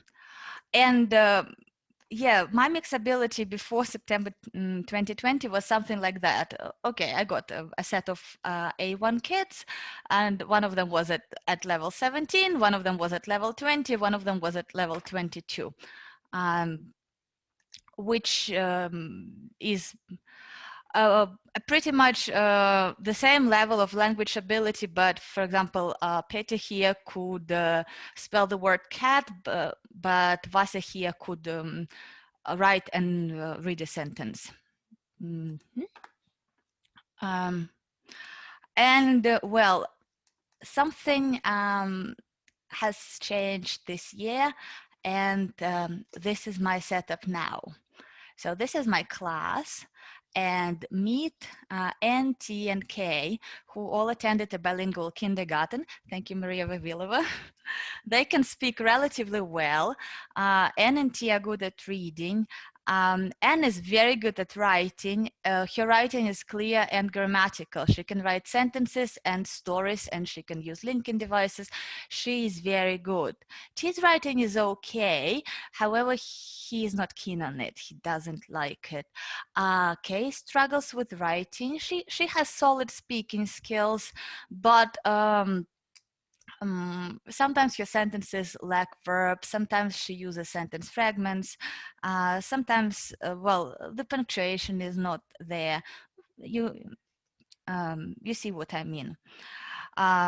She also has trouble spelling words. Well, then there's one kid who has dyslexia, who is diagnosed, and it is confirmed. He is also in this group. And then I have 9 more kids who know how to say basic phrases like hello, how are you? They only use them in familiar setting. They know the ABC, they cannot read and write. This is my class this year. Well, as we can see that there is a bunch of levels from pre-A1 and some kids are moving towards A2, and there is a skills imbalance as well. Even if we take, for example, a T, who's pretty strong, we can see that his reading and speaking skills are better than his writing skills. But it's not ideal for me as a teacher, but I have to work with it, unfortunately, or fortunately, because, you know, it's learning. They teach me a lot. So I've started thinking about what can be done, because teaching in front of a board is definitely not an option here, because some kids are under challenged and some kids are over challenged, and nobody is happy as a result. So here's my list of ingredients for a successful mixed ability teaching. Well, first of all, you need, or I need, to teach my students to become independent and effective learners, because in a classroom like this, they have to do a lot of things on their own without me showing them and leading them every step of the way. Grouping becomes very, very important, and you need to consider how you're going to group your kids for every activity and whether it will be successful or not. Needs analysis, and it shouldn't be only done at the beginning of the course. It should be recurring and ongoing, because again, you need to see where your students are at this particular moment, how you can help them move them forward, and how you're going assess them, and what other goals you're going to set for them and set together with them. So you can't just say, okay, A cannot read and write, and this is it. So like we have this statement, this assumption about A, then in a week, in a month, we go back to the statement and we reevaluate. Okay, he cannot read, but he can do this now. So how are we moving? What steps are we taking to move him further? The feeling of community is important, because even though they're very, very different learners and very different children, they're in one class. And I feel that this is my responsibility to foster this feeling of community, and I don't want to alienate my kids. I don't want them to feel that they're two separate or three separate groups in one class. I want them to be together. In a group like this, resources become very important, because you cannot rely on a textbook alone, unfortunately. Again, then choice. Choice, again, because we want our learners to be effective and motivated, we need to give them choice, especially when it comes to those higher level students that we have. And very often I give them a menu of activities or worksheets or books, and they choose what they want, and then I help them set goals and they work on them. And work display and record keeping is very, very important, because first of all, it's motivation. In my classroom, those three, N, T, and K, work together very often, and they're sort of separated from the rest of the group. And I need to show them that I recognize their success. And that's why this idea of keeping portfolios and keeping track of their learning becomes even more important than usual. Every kid in my class has a portfolio, but in this case, it is really, really motivating for them. And when I say, okay, Anne, this goes into your portfolio, she becomes a little bit more motivated to achieve the aim for today's lesson. Let's look at all this in more details. So, well, very often, in this class, kids started behaving like this. Oh, I know this. It's like when we started learning something simple, like, okay, it's a pen, it's a pencil. a lot of them started saying, oh, okay, I can do it. I know all of it. So basically they started parroting those stronger kids. And what I did was, okay, you know it, let's test it. And I started testing them. And when I saw that, yes, it's true, they could do it, I moved them to a stronger group and I allowed them to do something else. But again, it was a process, and testing was an integral part of it. And basically, yes, if they tell you that they can do it, you say, okay, show me. If you can, yeah, you're moving up. And then I found, and it was interesting, it was an interesting notion, that I started constantly adjusting the views of my students. So again, I started constantly wondering about what they can do, where they are, how I can help them, how they can help themselves. And I started taking notes on their progress.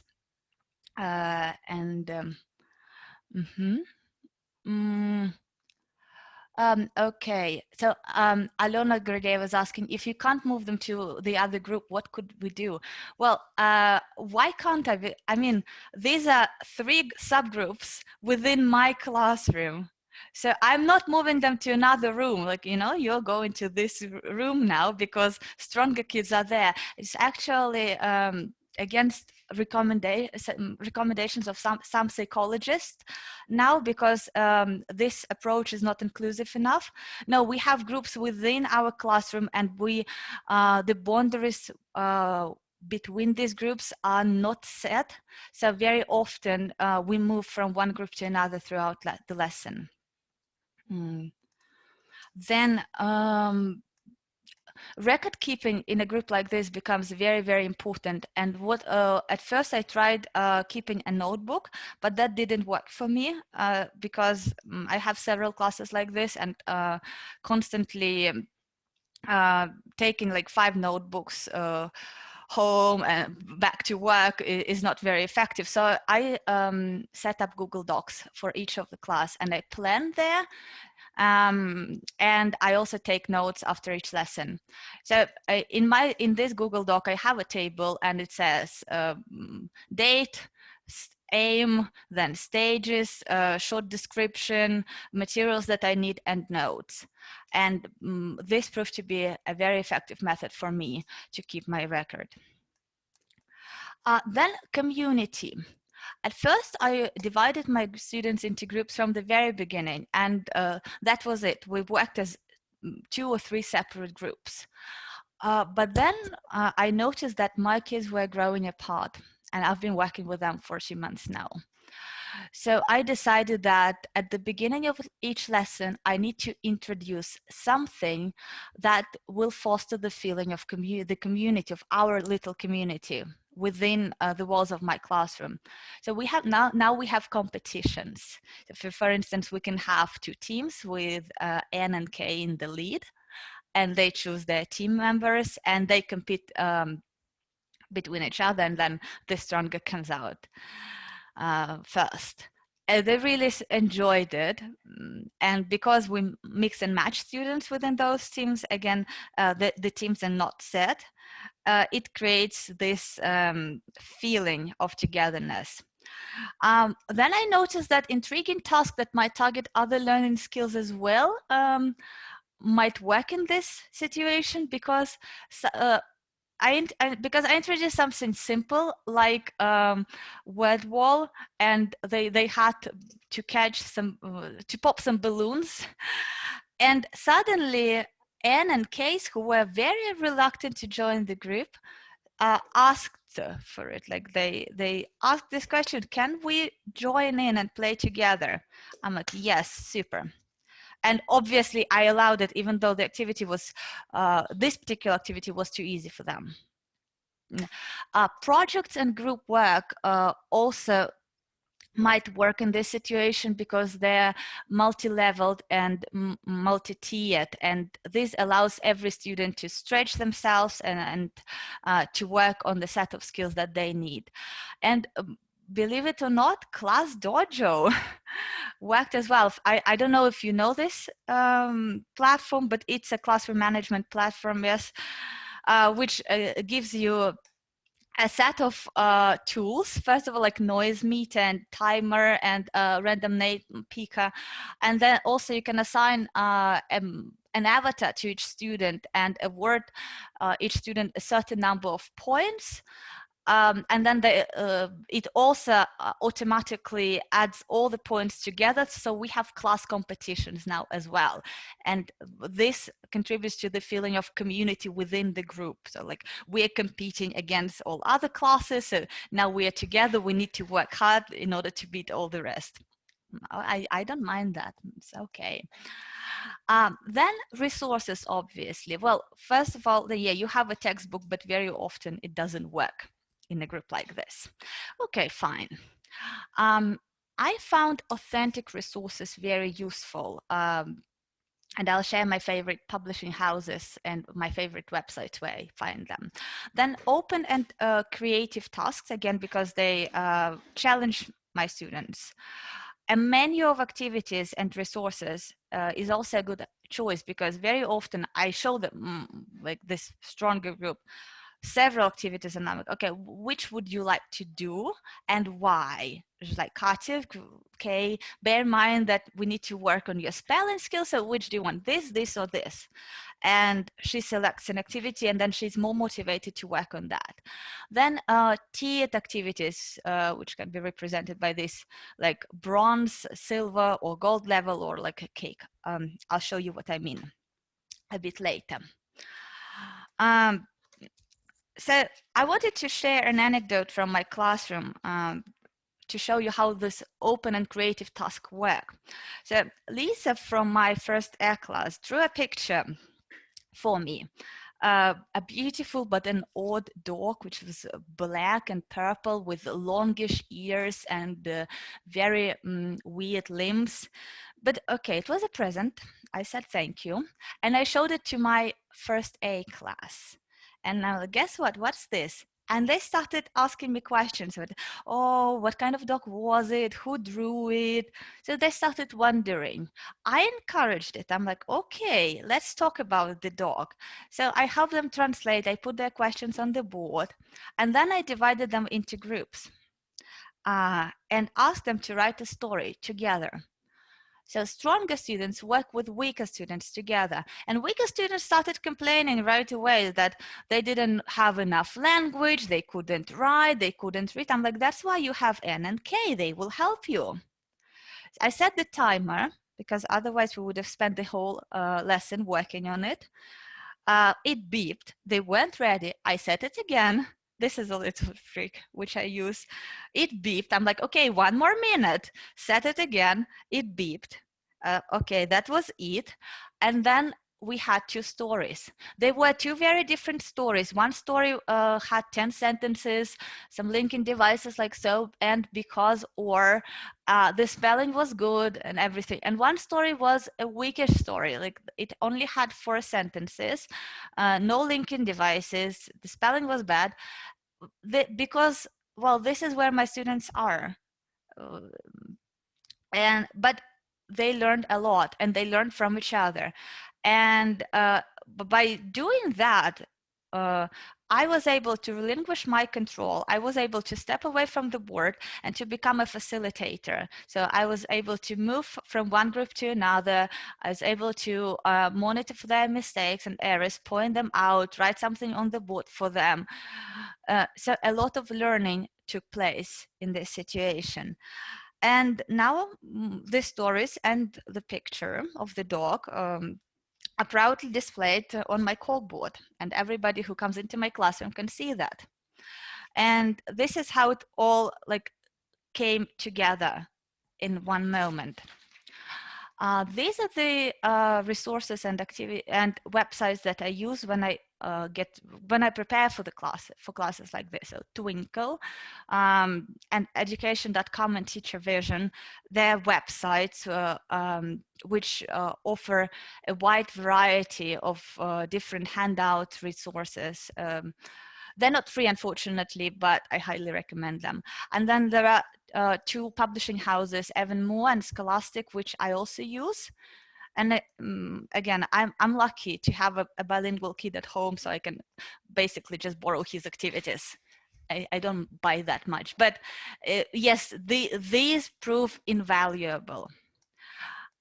Then, for instance, this is an activity which I took from Twinkle, and this is how you can turn it into a multi-tiered activity. So we have, for instance, this is packing an explorer's backpack, but you can adapt it to turn it into packing your backpack. If your topic is school, for example, well, it's September, October. Then this would be your bronze level.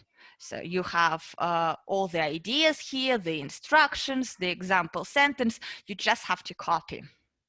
Then your silver level would be to rub out these words and ask them to write their ideas here, but on their own, without any prompts.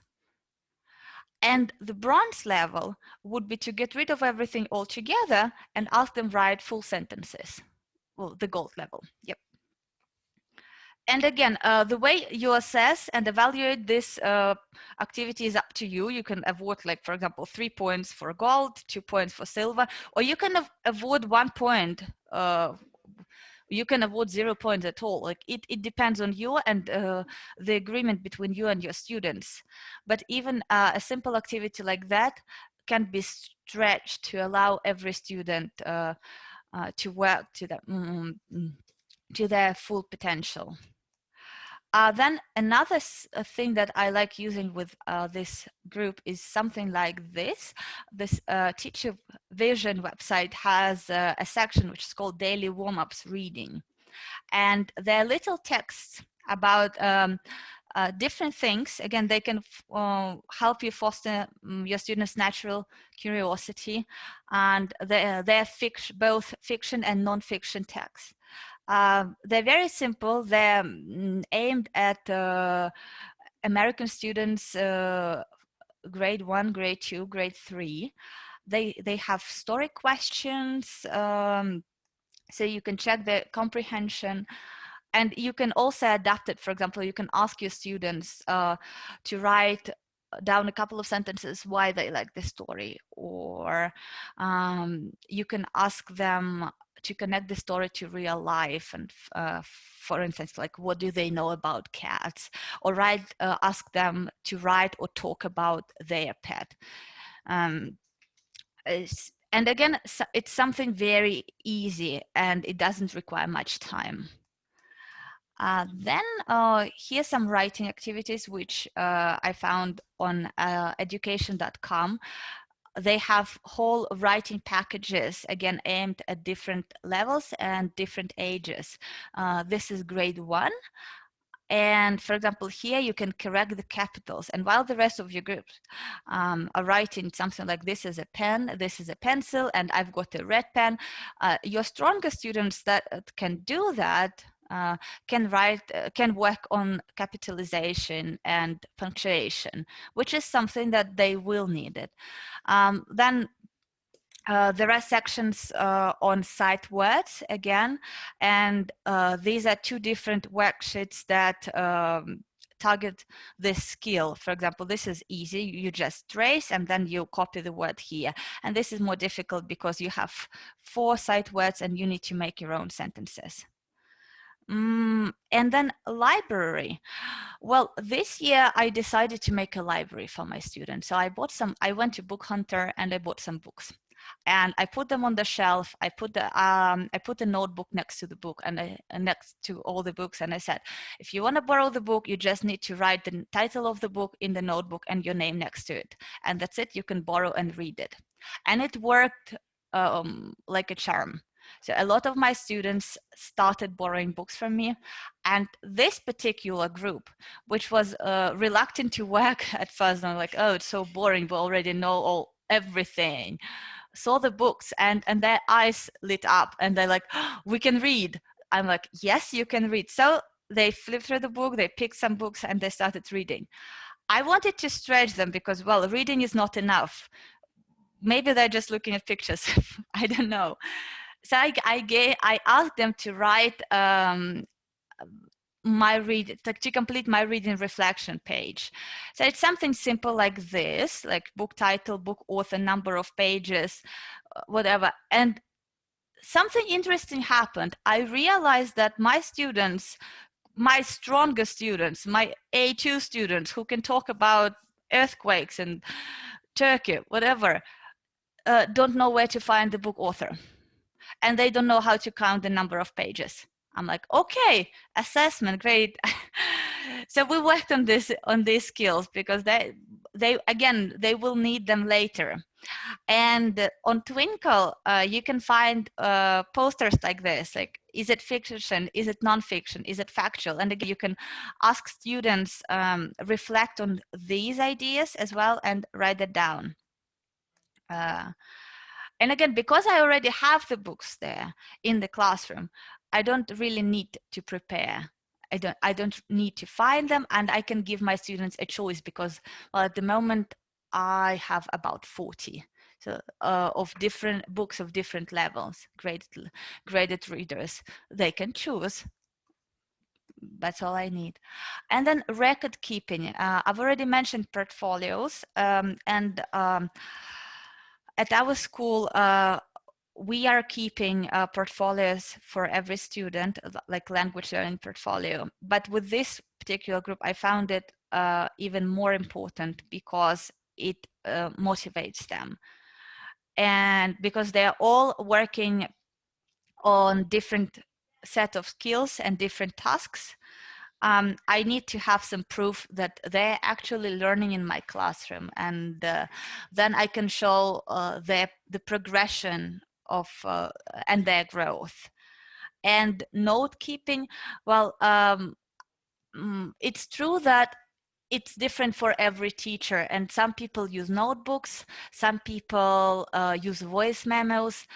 Well, as I've already said, I use Google Docs, and I integrated everything with lesson planning.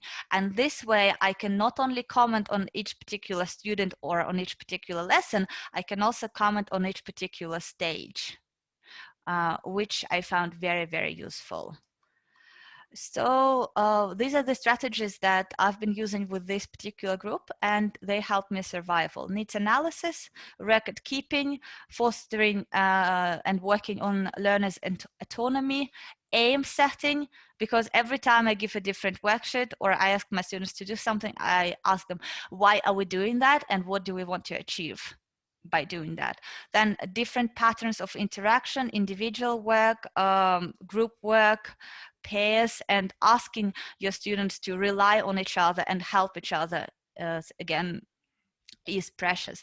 Different activities and resources, and fostering the feeling of community. And that's it. I'm done. Thank you, Vita. We've had some questions there. Irina was asking, what kind of books do you have in your library? You said graded readers, but are they the stories or the... At the moment, they're graded readers. They're both fiction and non-fiction stories and non-stories. And I've also ordered 2 sets of readers by National Geographic. They are all non-fiction. Like 50 non-fiction books are coming. I'm very excited about that. And another question from Irina as well. Do they know why they are in these different groups? Yes, they do. Well, again, we use different strategies and different principles to divide them into groups. For example, they know that if we're learning how to read, like phonics, they know that some students are in this group because they cannot read, and that's why we're playing with flashcards, and we're trying to decode simple CVC words. And my happy threesome, T, N, and K, are reading their books because they can. They know that. And they also know that, for example, if we're playing and we're divided into teams, that, okay, this particular kid is in this team because the team captain has chosen them. Okay. Okay. How do you deal? Yes, Masha, I can see your question. How do you deal with parents' expectations? I mean, stronger ones. Well, to be honest, I didn't have any problems, at least not so far. But I, I, I started working with these kids proactively. And that's why I give them more challenging tasks. I started doing that from the very beginning because I anticipated that there might be problems with and questions from parents. And that's why I'm very meticulous about keeping the portfolio. Because if a parent comes to me and says, like, I don't know what they're doing in your classroom, you know, they're so strong, and I can show them the record of their work. I can show them that the kids are working and growing in the classroom. And yes, it requires me basically like I I I usually take like 2,000 steps in this class because I'm running back and forth. Yeah, but it's normal. It's all right. You get used to it. There is Then a question from Michael and another one. are you pitching stronger students versus weaker students? No, Michael. Each group usually has one stronger student and everybody else, because it would be unfair to do that, wouldn't that? Or you create false weaker students in other false classes. I don't create false weaker students. I don't think that kids who are 6 or 7 years old can be forced to become weaker students or stronger students. I don't think that. So I use what I have. Is there a risk the kids may think they're more stupid than others, or vice versa? I mean, well, that's a very good question, and I've been wondering myself. Again, if you divide the students from the very beginning, like you're going to this class because, like, if you use this labeling and they have no chance of moving from one group to another, and like you don't praise your students, then yes, there is this risk that they will think that they're like less competent. And but if you are very careful about it, you praise them and you explain, like even using Russian, that we are here not because we're stupid or because we're incompetent, but because we need to learn how to do that, and these kids already do because they've been there, they went through this process, and that's why they're reading books or writing sentences now. Then I don't think that the likelihood of this is high. The chance. I mean, so far everybody's happy, but I'm on high alert. I'm constantly monitoring and checking for that, and I talk to my students after the bell. So like, what do you think about the class? Are you comfortable? So even if I have this particular question, I always talk to my students. How do you, okay, yeah, it sounds like you need to have one more teacher in your classroom. To be honest, I think I'm enough. How do you adjust the materials for the dyslexic student? Again, I'm still learning because I'm not a specialist. I'm going to do a course this year on dyslexia and teaching English to dyslexic students, but first of all, again, you need to adapt materials, and you need to allow them to be, for example, more sensory. When everybody is writing letters or words, they can be drawing them, or they can use Play-Doh or like cereal or clay. So you can change that. It's okay. Then another useful strategy is, for example, not to use white paper, but to print on bluish or greenish or yellowish paper. Apparently that helps. What else can one do? Well, you can make the letters slightly bigger, or even not slightly, but just bigger. It also helps. And sometimes okay. Sometimes you need to allow them to work at their own pace. And we have a very good school psychologist, and I work with her as well. She helps with management, with behavior management a lot. If a weaker group needs your attention and the strong one is reading, do they get distracted by what the other group is doing? Surprisingly, no. But we try to keep the noise level down by using Class Dojo's tool. How do you work on speaking? Yeah, with well, that's why we have those group activities at the beginning. We deal with speaking at the beginning of the lesson, and sometimes I introduce something like a video and we discuss it afterwards. And I've been thinking about how I can maximize speaking production with my stronger groups, because more often than not, they work independently without me, and they ask for my attention when they need me. Then I help them, and then I go back to teaching my weaker group in one classroom. So I thought about using, for instance, something that like Cartoon Maker from Google. It's very easy to set up, and I don't remember the exact name of this app, but I can look it up. I have it on my iPad. And I can ask my students to create stories on their own, and then again use it as part of their portfolio for it.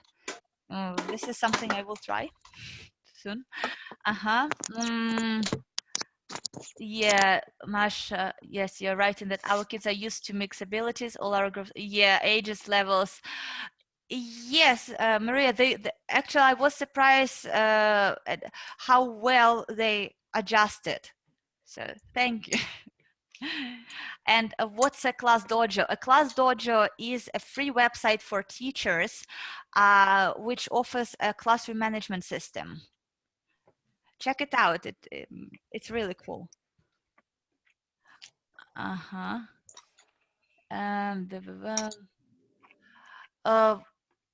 Ella, if you could clarify what you mean on by whole group, I'd be happy to answer the question.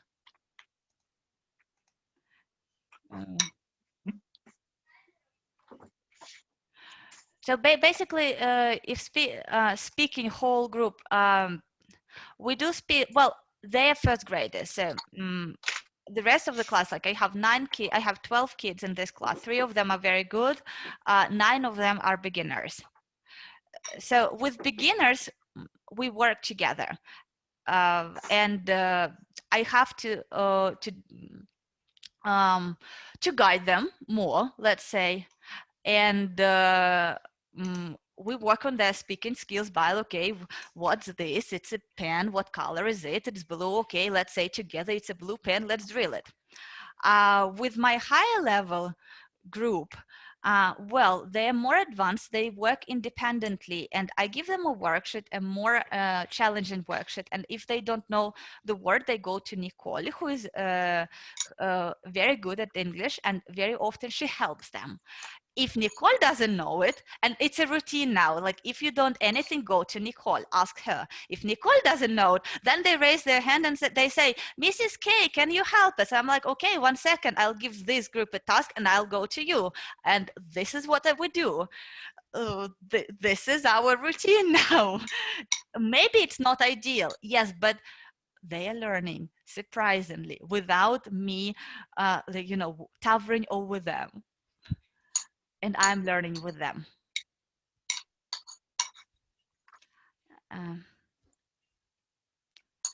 It's a state school with an IB, with a very strong IB program.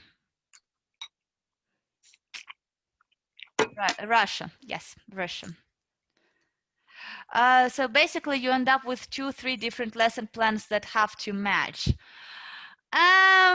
I wouldn't say that. I would say that I have one lesson plan with several directions. So we start at the same point, then we go in different directions, and then we meet again at the same point, sort of. Well, but again, I know it sounds very complicated and time consuming, but I haven't figured out anything simpler, not yet, to be honest. Yes, it's a 1589 school 1589.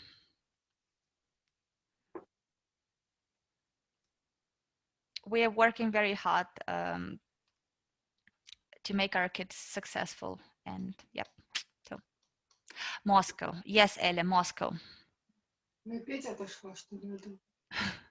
Somebody's mic is on.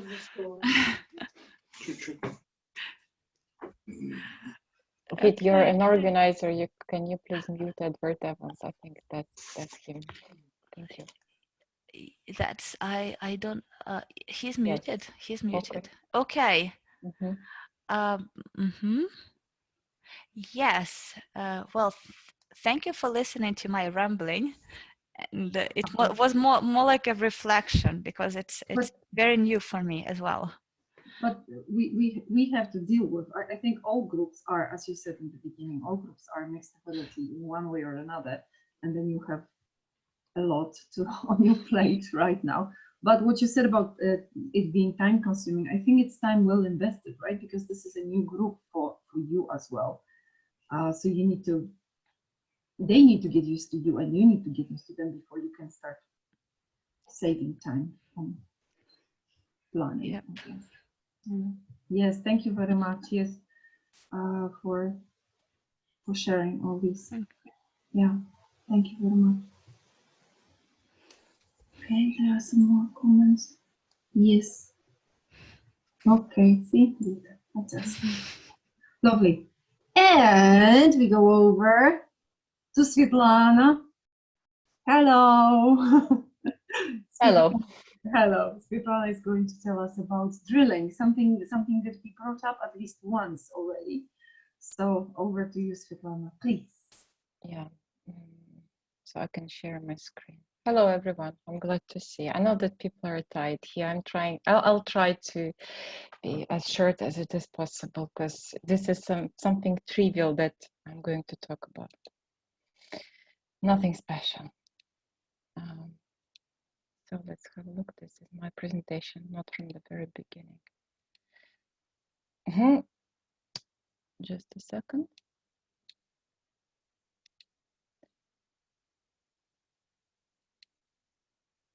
So drilling with young learners. Yes, I think that we all do this in our classes. Sometimes I used to do that and not, but as now I found myself in different realities, I started doing it all the time. And I work in the same organization as Vita. So there are some things to be worked out. So drilling, yes, in theory, sorry for bothering you with this. I borrowed it from the British Council website. So it was a key feature of audio-lingual approaches to language teaching, yes, which placed emphasis on repeating structural patterns through all practice. And it was believed that basically repeating can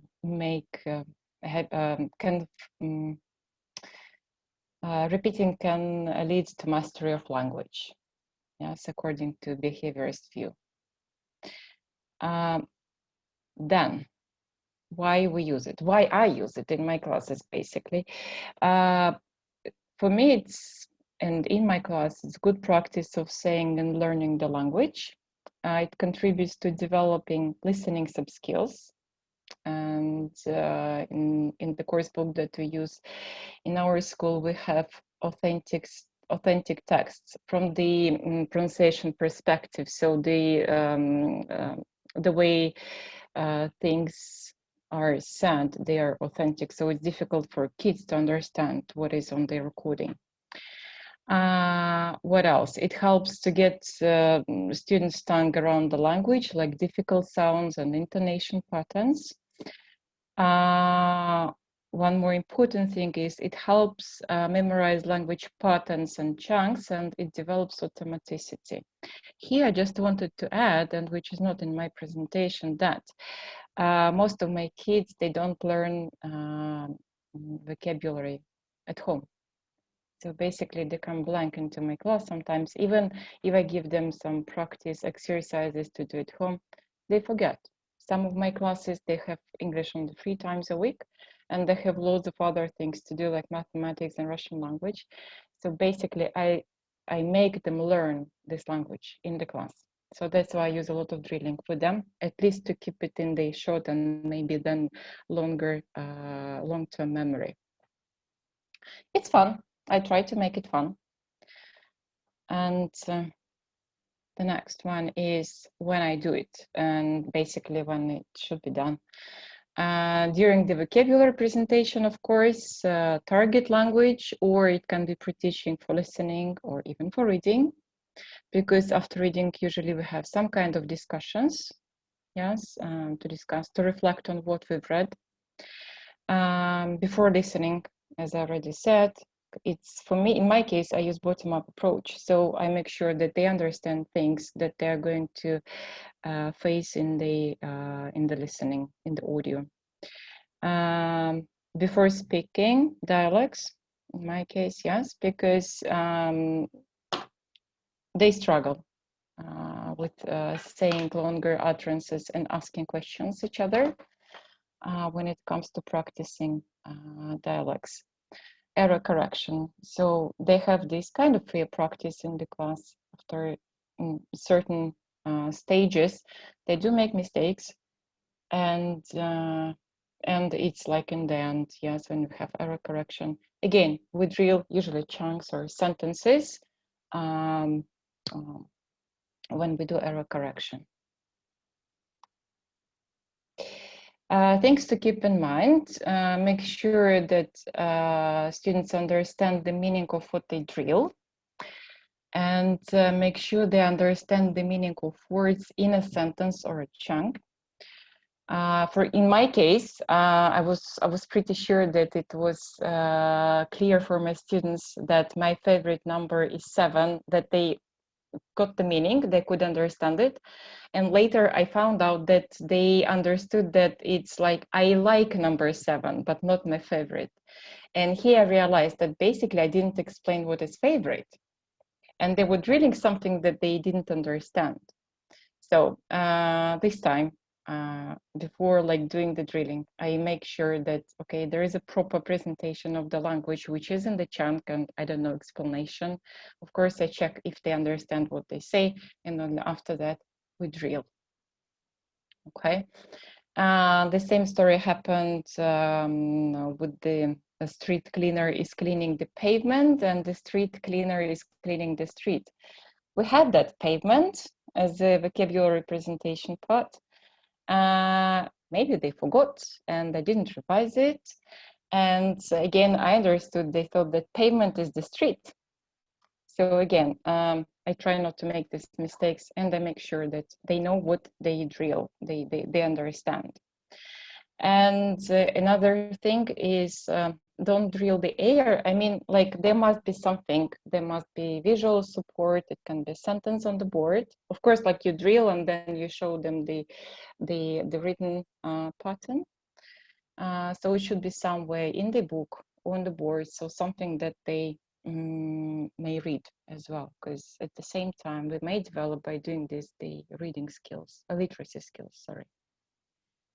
What else? Make it fun. Yeah, I think most of us know these tricks. Yes, you can whisper something, you can say something with a sad voice, with happy voice, and with a sleepy voice when you want to sleep in the class. Once I hid under my table and I was drilling from there, and it was fun. And I get my students to move, to go under the table and drill some simple things together with me. We do it slowly and fast, because if it comes to drilling sentences which appear in the listening part, and that authentic listening part,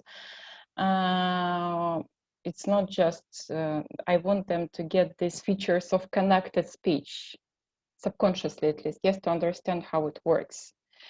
I use gestures when it comes to intonation. So yeah, like in the question, yes, no question, yes, intonation goes up and I show it to them. And when we stress the negative isn't, I use my fingers, I use my body, I use my face. Back chain with longer sentences. My youngest students, they struggle to say, how are you? How old are you?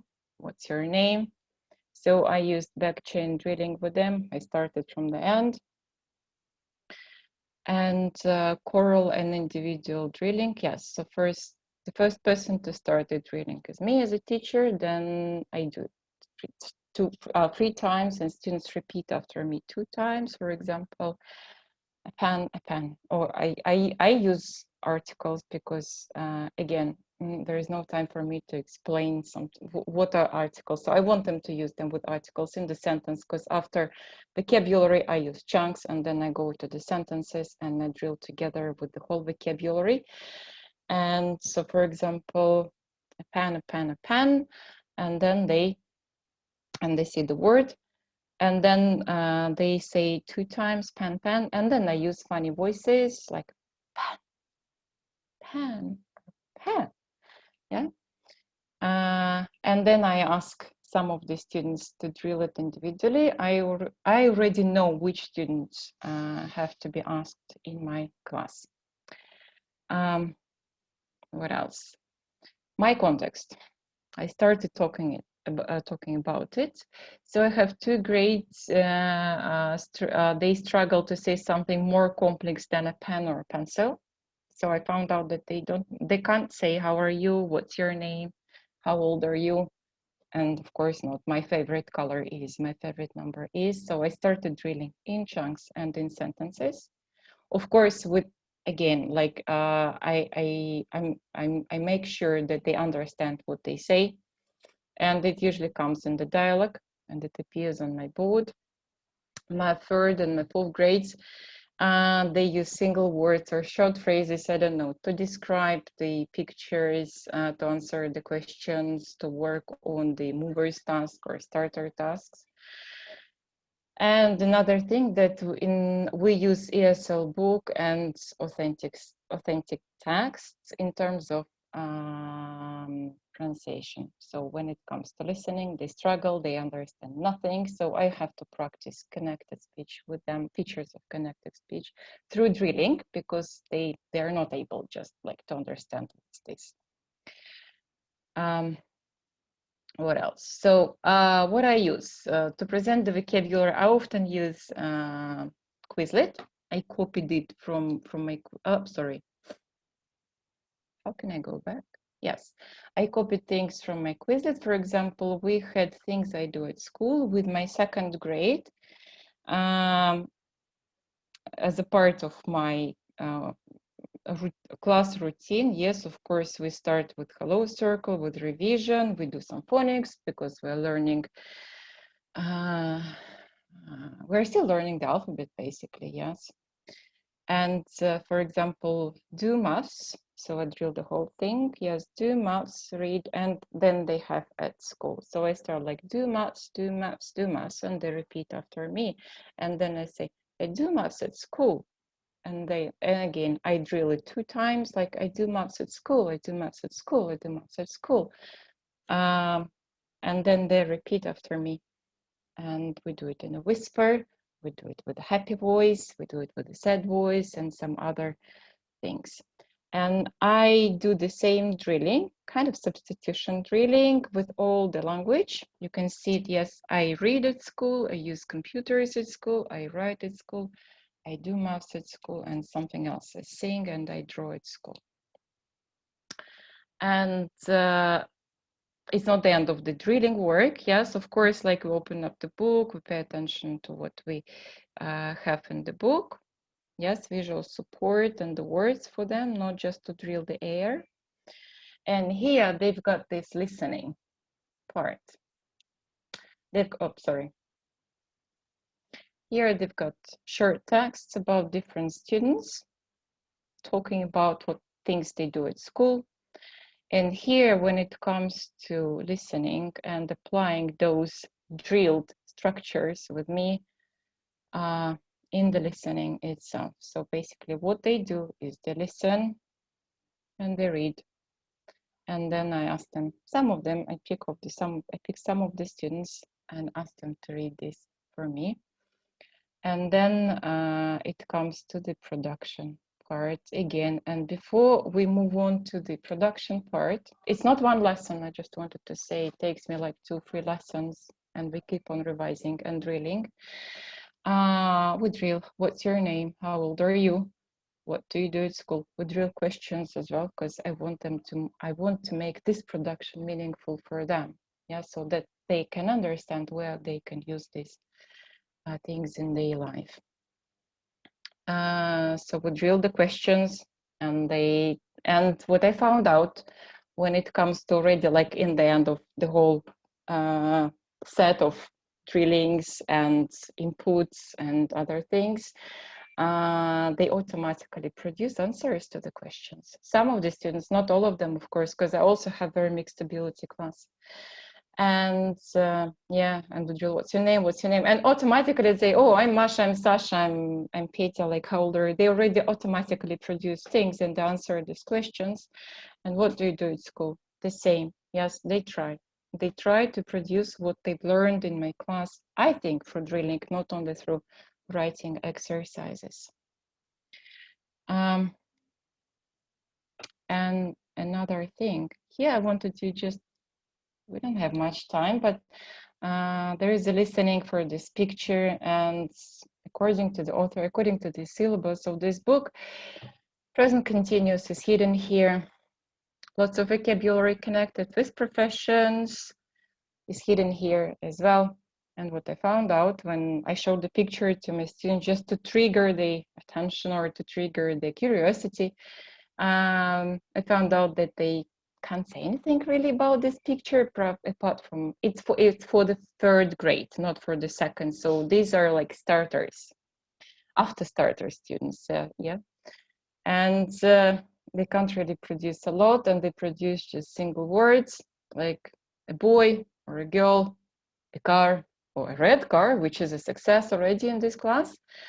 And again, I started with a bottom-up approach. I didn't give them listening right after this kind of prediction task. I started with vocabulary presentation, proper drilling with this vocabulary presentation, and vocabulary was in chunks. So a police officer, a nurse, an old woman, old people, young people, everything which you can see in the picture was drilled. And then after that, I had some practice tasks for them, like a gap fill. So they had a bunch of words, they had a practice task. So for me to understand that they get the meaning right. And then they listened and they did this GIS task. Yes, to at least to pick up the necessary things for them to answer the questions for the listening part. And then grammar was followed. It's the same. It's used in this listening text.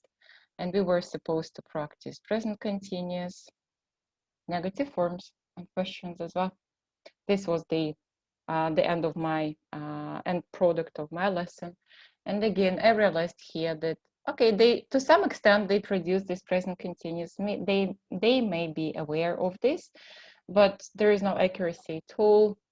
They say something, the nurse help old woman, so no links between. And there was just a teeny tiny presentation for the present continuous. I gave them, of course, practice exercises to practice it. But before this practicing, we drilled. So the sentence, just one sentence from the listening part, I will show you later, appeared on the board. We drilled with of course the vocabulary from this text and the grammar pattern. It appeared on the board. We drilled like positive, negative, and question forms with proper intonation and features of connected speech, which are used in this listening part. Yeah, it's doing something, and then we drilled it. Then we listened the audio line by line, because they had a special task, while listening task, where they had to listen and fill in the gaps with is and the verb and some target language. So for me to understand that they can get this audio properly. And after that, we had a proper, just a second. This might, Masha. Okay, sorry. So then we had like a proper discussion. So basically they had the picture in front of them, and my students are already trained. Luckily, it took me like 1.5 months or 2 months just to get them work in pairs and in groups. And they were, so of course there was an example with me or with the stronger students, because I also have them in my class. And then they were discussing the picture. They had the language, they had the prompts, they were discussing those pictures in pairs, and I also were facilitating asking questions as well about this picture. So what is the nurse doing? What is the police officer doing? Oh, the police officer is stopping the traffic. Okay. So this is, so at every stage, vocabulary, grammar, listening, discussion, error correction, drilling took place. And I got the final product. They were more or less accurate with the language that they were producing. So you can see the street cleaner is cleaning the pavement. The street cleaner isn't cleaning the pavement. Is the street cleaner cleaning the pavement? What is the street cleaner doing? This was the question pattern that we were drilling for them to ask each other questions about the picture. And practice present continuous and practice the target language, because the book basically doesn't give me lots of opportunities, so I need to create lots of materials myself here. So in the end, what I've noticed, and I didn't put it into my presentation, sorry for this, students were saying the sentences and they kept on missing this is or are with plural forms. They kept. But some of the students, they started like to stop and say, is cleaning the pavement or is crossing the road. So they started to catch themselves that something is wrong with what they say. So they started noticing their mistakes. And for me, it's a goal. So they're moving towards the accuracy and understanding what is said in the listening part, noticing the language themselves. And I'm, yes, inspired by, British Council Teaching English. It's there. You can read lots of things about drilling. BBC Learning, I watch YouTube sometimes with them, and because I tend to forget things, how to do things in my class properly. My own experience with my classes and my context that I've described you with kids that struggle to produce even simple words and simple phrases, and that I have to drill every single thing with them. And to be honest, I haven't mentioned, sorry Anka and Vita for this, but also I'm inspired by Anka, because I started drilling after I met Anka, and she was teaching me how to teach playways and showing those things with flashcards and how to drill the vocabulary with different voices and gestures. I felt that I wouldn't be able to do it in the class because I felt like being a clown. No, you're not a clown. You're doing a proper thing.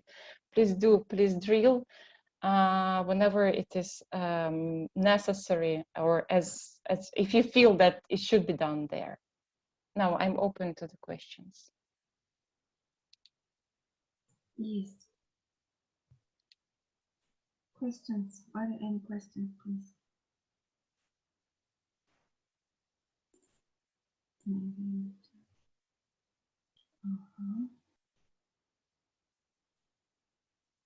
Uh-huh. What text? It's Global English. It's ESL book.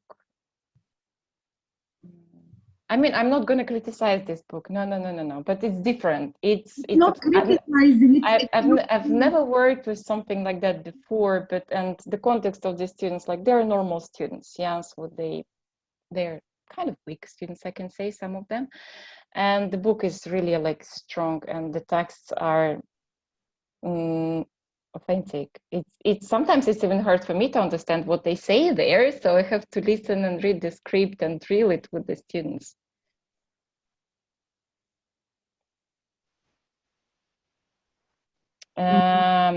With my second grades, I don't think so. No. I've already talked like before the conference with Anka before that, and I told her I'd be happy if they start saying things like my favorite color, my favorite number, what I do at school, and I go to school by bus, by car, or by something, and I'll be happy if they start reading. No, but this is the first step, right? First you drill something, or don't go to school by bus, and then you replace bits and pieces, and you get new structure. So at least the habit is there, and then you can play with that. Yeah. And sometimes the thing is that in the beginning of the class, like when they come into my class and say, "Oh, hello everyone, how are you today?" and they repeat after me. So be careful here. So I make sure I try to say, okay, now it's time for drilling. Now it's not time for drilling, just like it's normal. There's another question from Irina. Wow. No, there is no pressure to cover a book, and thanks to our coordinator. Yes, there is no pressure. She said, like, no, it's okay even if you use this book in 2 academic years. I'm not sure that it's the same about the international classes that we have. I think we should cover it with them in 1 academic year. I have to sort it out. Yes, but I'm to be honest, like we don't have the pacing. We create pacings ourselves, but I feel like I'm a bit behind the pacing. Maybe I'm too ambitious. Maybe I don't know, maybe I should give it away and let them understand what they understand without getting them understand every single word. But this is how I am. Go with used to native with a very good level. Yeah. Okay. That's it. No more questions. Okay. Thank you, Svetlana. Thank you very much for listening to me. Thank you very much for your presentation and for all the ideas here. And the next one is Manuel. Manuel is here. Okay, so I'm very happy to see Manuel. Hi, everyone. It's like getting together. Manuel used to live in Moscow and work for us, and then he went back home. So please, can you tell us something about yourself, Manuel, for those of you who haven't had the pleasure of working with you? So I think I know some of you. I'm just finishing my MA on teaching young learners. I've just finished my thesis.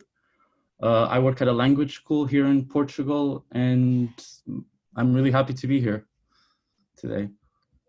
I'm going to share my screen. Okay. Can everyone see my screen? Okay, so what I'm going to talk about today is an example of doing an intercultural project that I did with my primary age learners. The first thing that I would like to ask you is why? Why do you think it's important to do something more intercultural or focused on culture rather than language? If you have any ideas, could you type them in the chat box?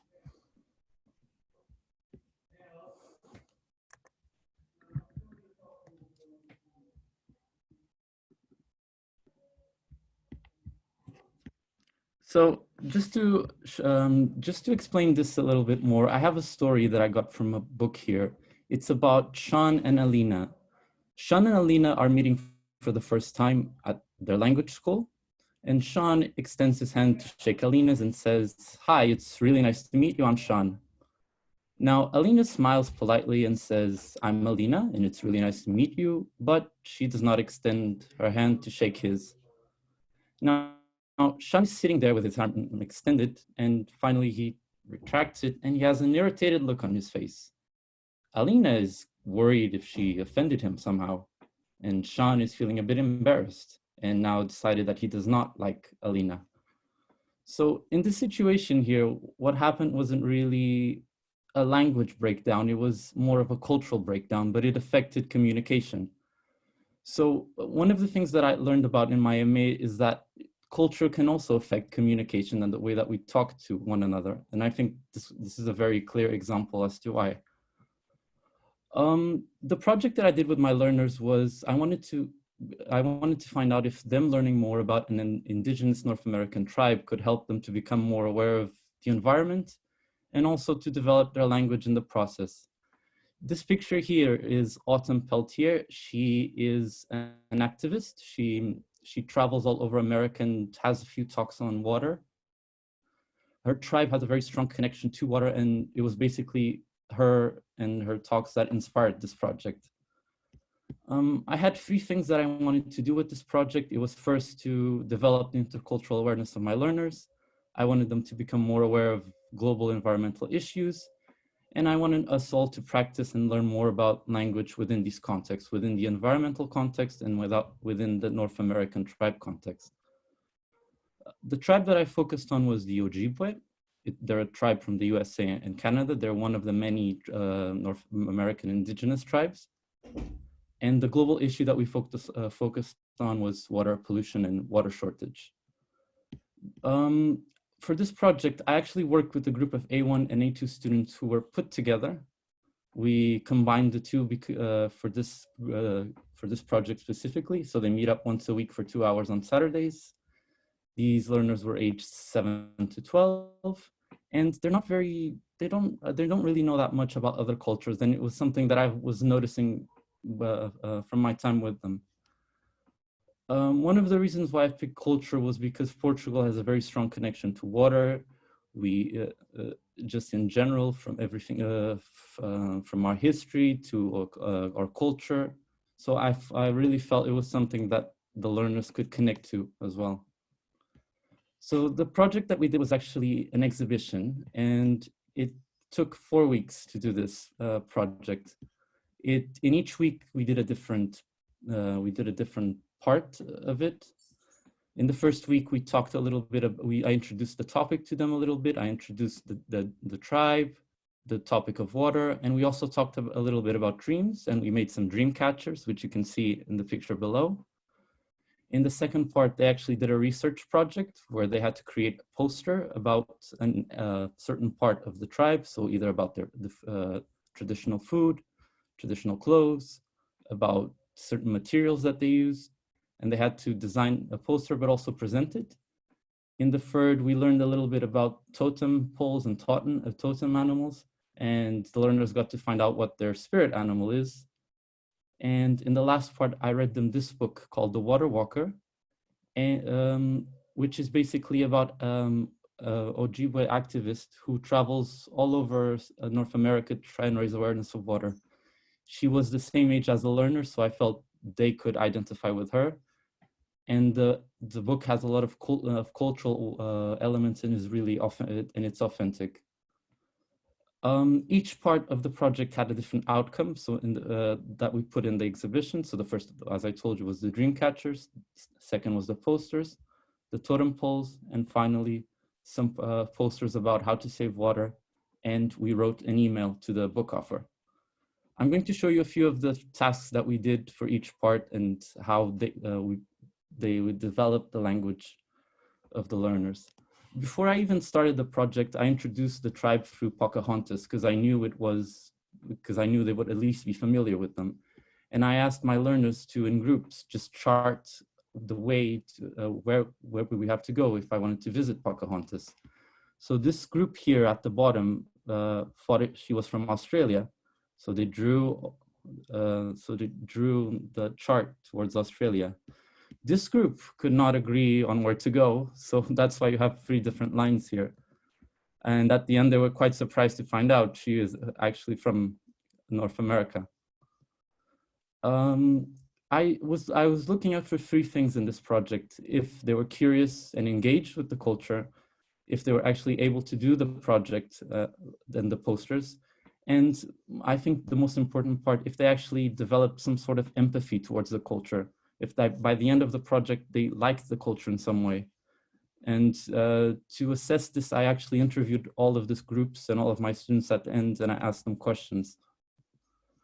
I also had a lot of language aims within the project. So I wanted them to learn how to fill in a survey about water consumption. I wanted them to learn some vocabulary related to water.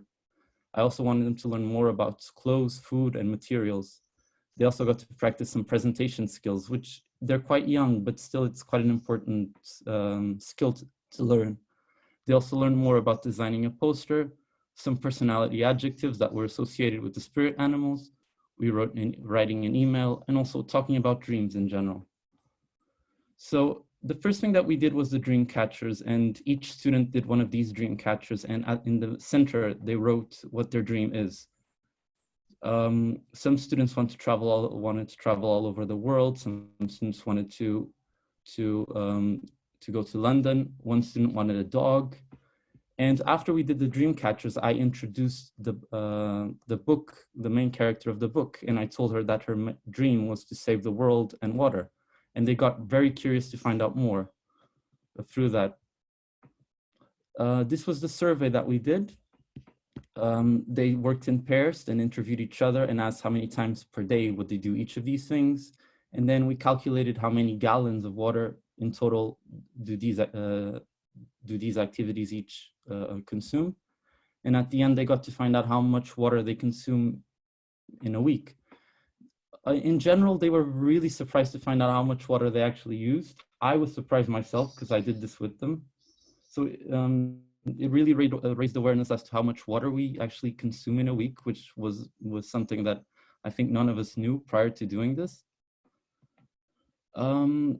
After we did this, we moved on to the next part of the project, which was to learn more about the culture. I put my students in groups for this, and each of them had a different topic. One group of students was going to talk about the clothes of this tribe. Another was going to talk about the food, and another one talked about birch bark, which is the traditional wood that the Ojibwe used to make, for example, canoes or other materials. I gave them some pictures about clothes of the past, and they had to work to see which of these clothes they still use in the present. They learned all this different vocabulary, like headbands, a beaded coat, face paint, and they also got to. We also talked a bit about stereotypes, because even though these clothes are very strongly associated with the culture, it does not mean that people use them on a daily basis. And so one of the things that we talked about was that all cultures may have traditional clothes, but it doesn't mean that they wear them on a day-to-day basis. And it was something that they never thought about, but once they understood and they could compare it with their own culture and realize, oh yes, here in Portugal we also have traditional clothes. They made that connection, which was something that they didn't really know much about.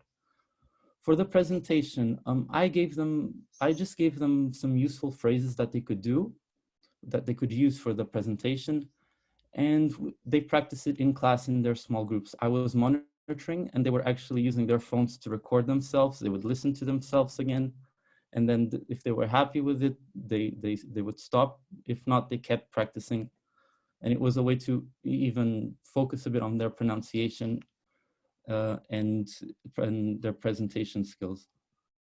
I also used some autonomous learning, so I actually showed them real websites of the Ojibwe, and for example, I had a very simple true or false task where they had to visit this website, look at the pictures, and then just from the pictures, just read these sentences and write them as true or false. So through this task, they could actually learn about some things about the culture, that, for example, that the Ojibwe pick rice in canoes, that there can be more than 2 people in the canoes, that the rice is put in the canoes, they also looked at some modern methods to process the rice, and in here they could actually see that yes, some people were wearing traditional clothes, but most weren't. For the third part of the project, we talked a little bit about spirit animals and totem animals. I taught them different kinds of adjectives related, personality adjectives, and how each animal is usually associated with one or two of these. For example, the otter is usually associated with playfulness. And for example, something that surprised my learners a lot was that the horse is a very social animal.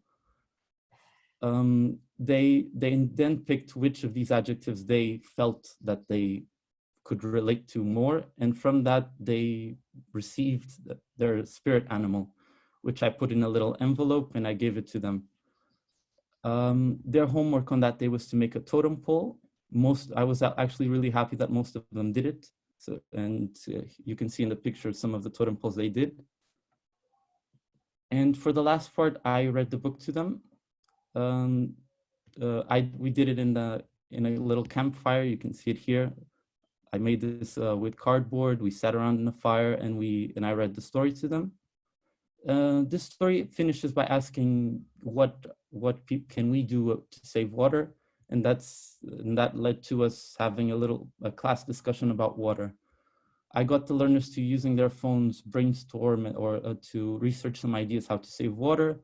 They compiled them, they picked their favorite ones, and they designed these posters. Most of the language that you see here was actually, I didn't give them much input grammar-wise or vocab-wise. They got all of that just from the research itself, from using a dictionary. What also happened that I was really happy with was that because this was a mixed ability group of A1 and A2, the A2s were actually helping the A1s and teaching them the words that the A1s would not know. So there was a lot of peer learning here as well, and it worked really well. All the groups were able to finish a poster, and we put everything together in the exhibition, which you can see here. There was also one boy, Miguel, who was so happy and proud of his spirit animal that he decided to make another dream catcher. You can see it there about the otter, and he wanted it added to the exhibition. And this really showed me that, you know, they were starting to really develop some sort of empathy with the culture because they were so curious to know more about it. In the exhibition, in this picture here, you can also see that I staged the different parts of I put this paper in our classroom, and as we went along, I would tick I would tick what we had done. So this was just to organize things a bit and for the learners to understand where we were, because it was such a big project.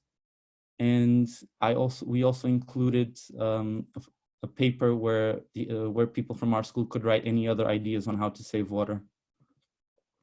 Now, all my learners enjoyed this project, and I know this is true because if they had not, they would have told me. Most of them said that they really enjoyed it. They enjoyed it more than their normal classes. It was really good while they lasted. And that boy Miguel said he really loved the project, and he loved that he had no written homework on the totem animal day. He actually just liked making the craft and really enjoyed that as the homework. These were some of the things that the learners actually said about the tribe. For example, they were really fascinated by by the traditions, by the clothes. They felt that they looked happy. They saw some similarities between the tribe's clothes and what the kings of Portugal used to wear, and they felt it was a really interesting tribe. So in general, I really felt that by the end, they had established some sort of empathy with the culture, and they had learned also a lot of language from this project. I also think this project really helped to raise awareness of developing intercultural learning in my workplace. We started doing a lot more intercultural projects here at our school. The mixed ability class actually worked in my favor because the stronger students were helping the weaker ones, but everyone still benefited from it. And we had some post-project incidents because we still remember, like the learners would still remember about this project, still referred back to it. They took their parents to see the exhibition. They were really proud of their work as well. Now, I did this as a very big project, and I also wanted to give you some smaller ideas for intercultural projects that can be done, that also can be done. One example of this is, for example, to create a flag for a city anywhere in the world. So getting your learners to actually research more about the country and designing a flag. This can be done in a lesson or two. Another idea which can be quite popular, especially with the online classes, is exchanging a guided tour about your school and then comparing and seeing what's different and what's not, and what's similar about each of them. Another example is to learn more about the routine of a schoolboy in another country. I tried this and it also worked very well. We learned about the routine of a schoolboy from Uganda, and we compared it to our routines. Another simple example is creating a restaurant menu with food from another culture. Maybe if you're having a Zoom lesson, you can invite a guest speaker from another culture and getting your learners to interview him. And finally, one of my favorites is the teddy bear project, which is basically getting a teddy bear and taking a photo and writing a letter of what the teddy bear has done in your country, and then sending that to another class and creating a little exchange. And I think that's pretty much it. If anyone has any questions, I'd be happy to answer them. There are some questions, Manuel, in the chat. I don't know. Can you open the chat? Irina says that it's a beautiful idea to write a dream on a dream catcher, and she thought that dream catchers were used to catch bad dreams only, but are they also used in another sense, in good dreams? The way that I explained it was that by putting a good dream on the dream catcher, it would fend off all the other bad dreams, and that was basically what I used. That's the explanation that I gave them and used for here in this context. And we talked a little bit about the importance of having a good dream, so that in order to for us not to fend off all the negativity and problems and these kinds of things. And how long, this was my question, how long did the whole project take from the beginning? It took about a month, 4 weeks. Oh, a month, okay. In every lesson, this was something that you would do in every lesson? Yeah. Okay. It took 4 weeks. I spent an entire month on it, and each week I did a different part of the project with them. Okay. So the whole lesson, this is also going to Irina's question, the whole lesson was devoted just to that? Yes, the lessons took, each lesson took about 3 hours, and we devoted it entirely to that. Okay. Cool. Okay, any other questions here, perhaps?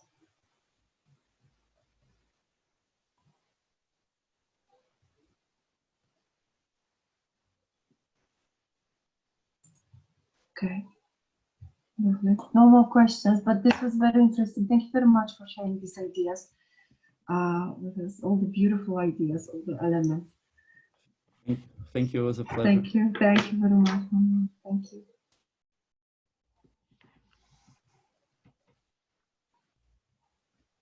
Okay.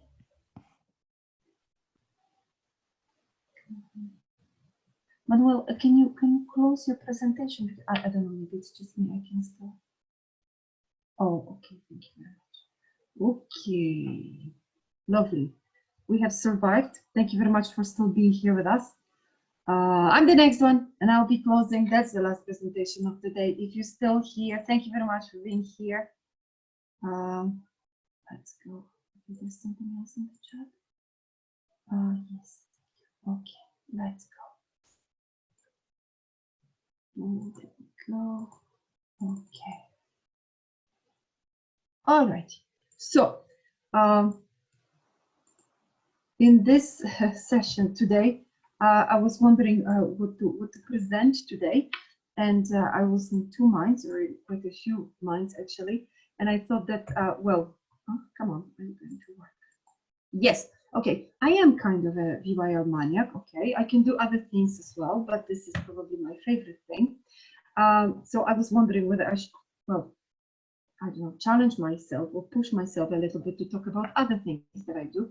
But I decided that since today we started with Tatiana's session on very young learners, so I may as well finish with a session on very young learners and kind of young learners as well. I can finish the day with that. So this is what I've decided to do. And this is definitely one of my favorite topics in the world, maximizing production. And when Irina was talking about like aims for the lesson, this is definitely one of the aims that I like to plan the lesson in mind with. I'm just going to share some ideas with you, some things, some of the things that I've been doing over the last few months, I guess, because summer this year was different. And they are not really ideas for either offline or online, because I'm teaching both, and I have some of my students stayed online because it's just easy for them. Some of them come to the classroom, so it's basically a mixture of both, and I think at least some of them can be dragged from the online into the offline or the other way around. Okay, so let's go. When I thought about maximizing production, I could, for this session for today, for those 20 or how many minutes we have, I thought of three areas in which we can actually, from where we can start thinking about maximizing production. And here they are, represented by clipart library images. We're going to get back to them, or we are going to go through them. At the moment, you can just be guessing what they represent. The first one is here, the freedom of speech.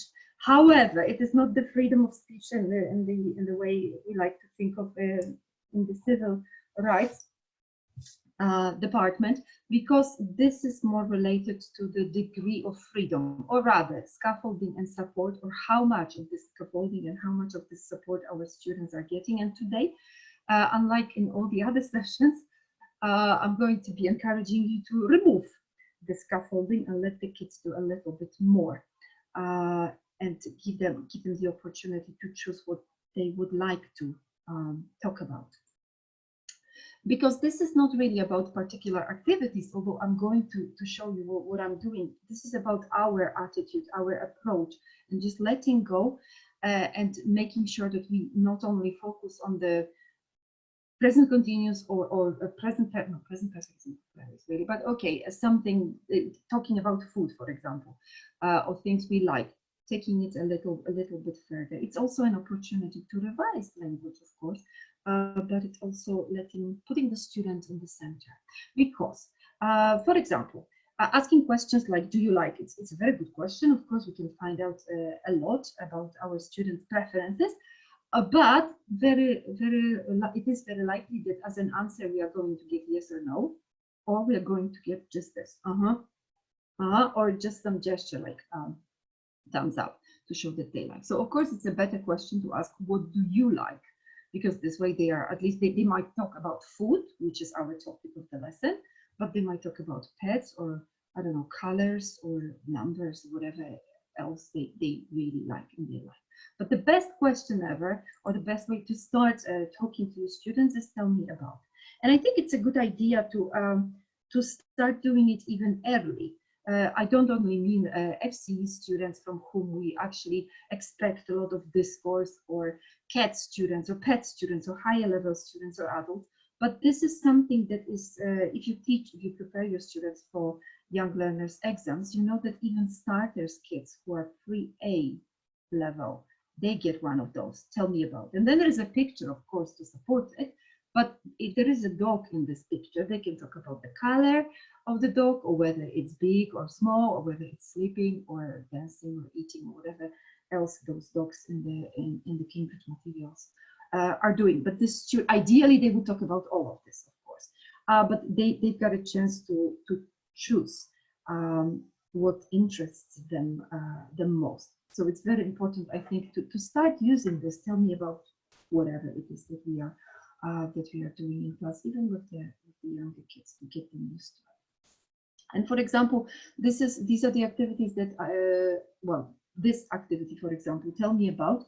This is something that I'm doing with my, well, they are pre-movers kids, shall we say.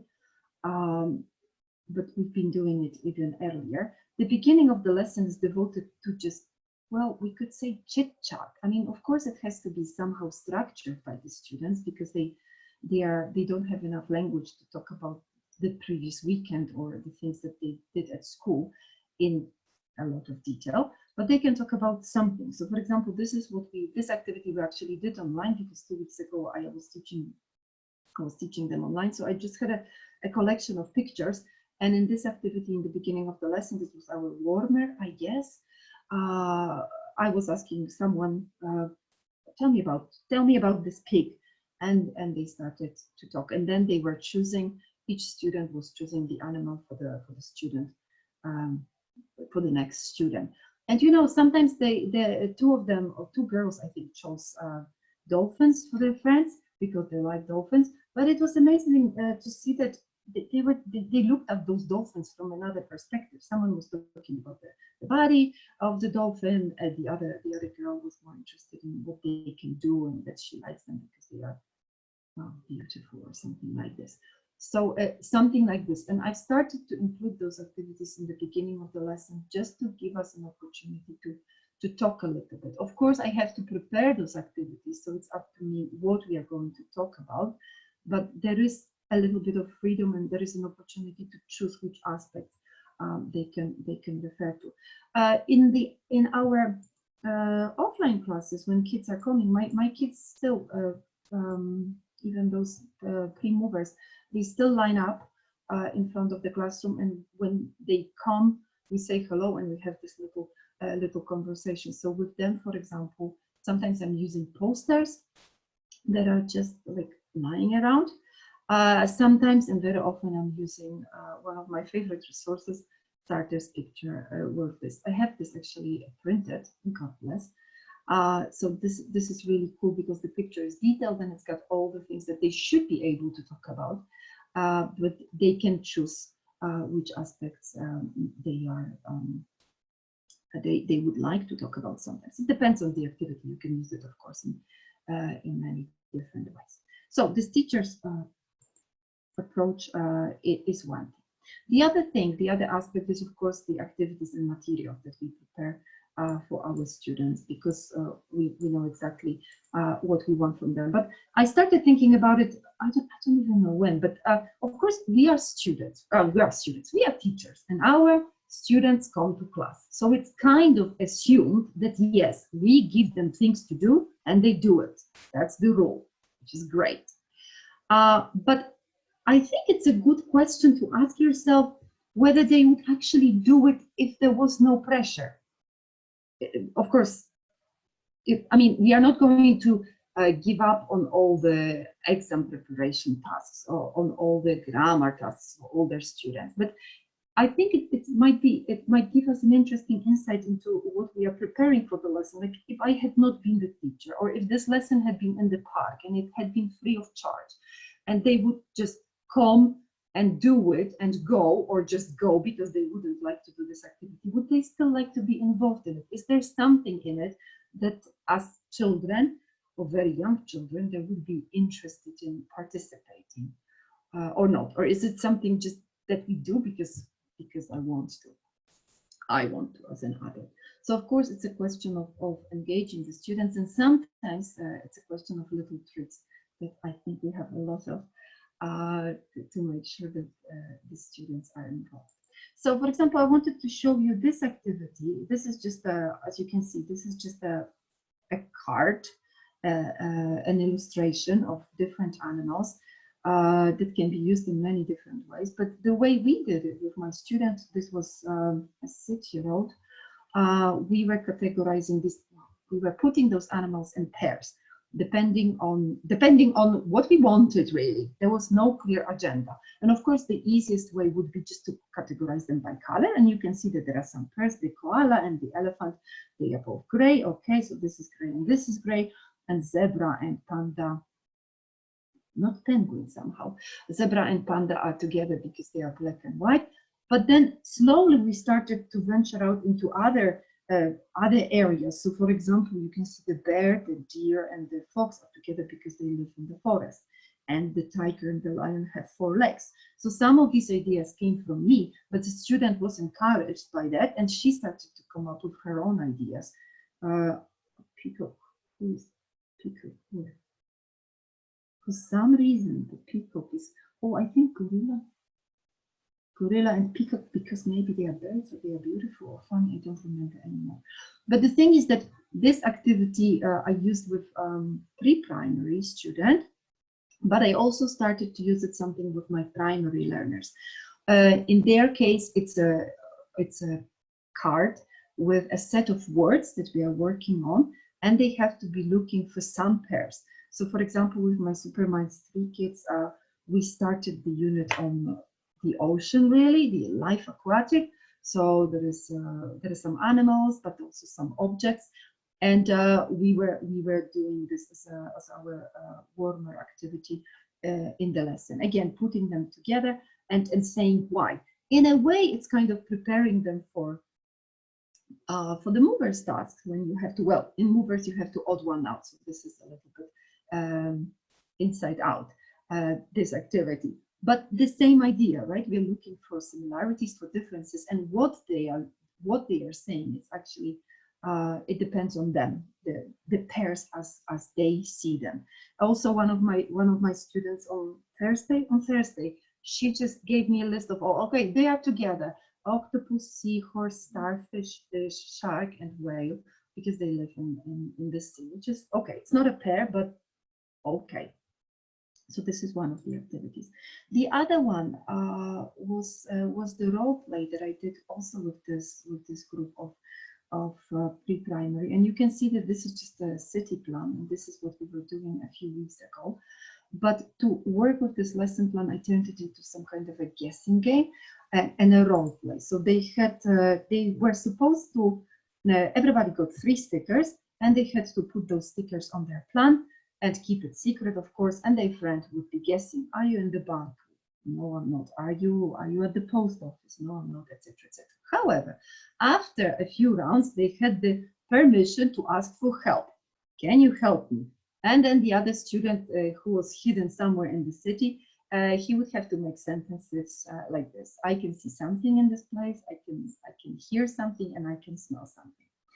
And they really liked it, and we learned some cool words because, well, I can hear silence, or I can hear noise. So something also came out of this game. But they really like putting themselves in this position and imagining what you can possibly see or hear or smell in this particular environment. However, the most important thing, the trick here, it was not this, although they did enjoy it, and God bless, they produced the language that I wanted them produced.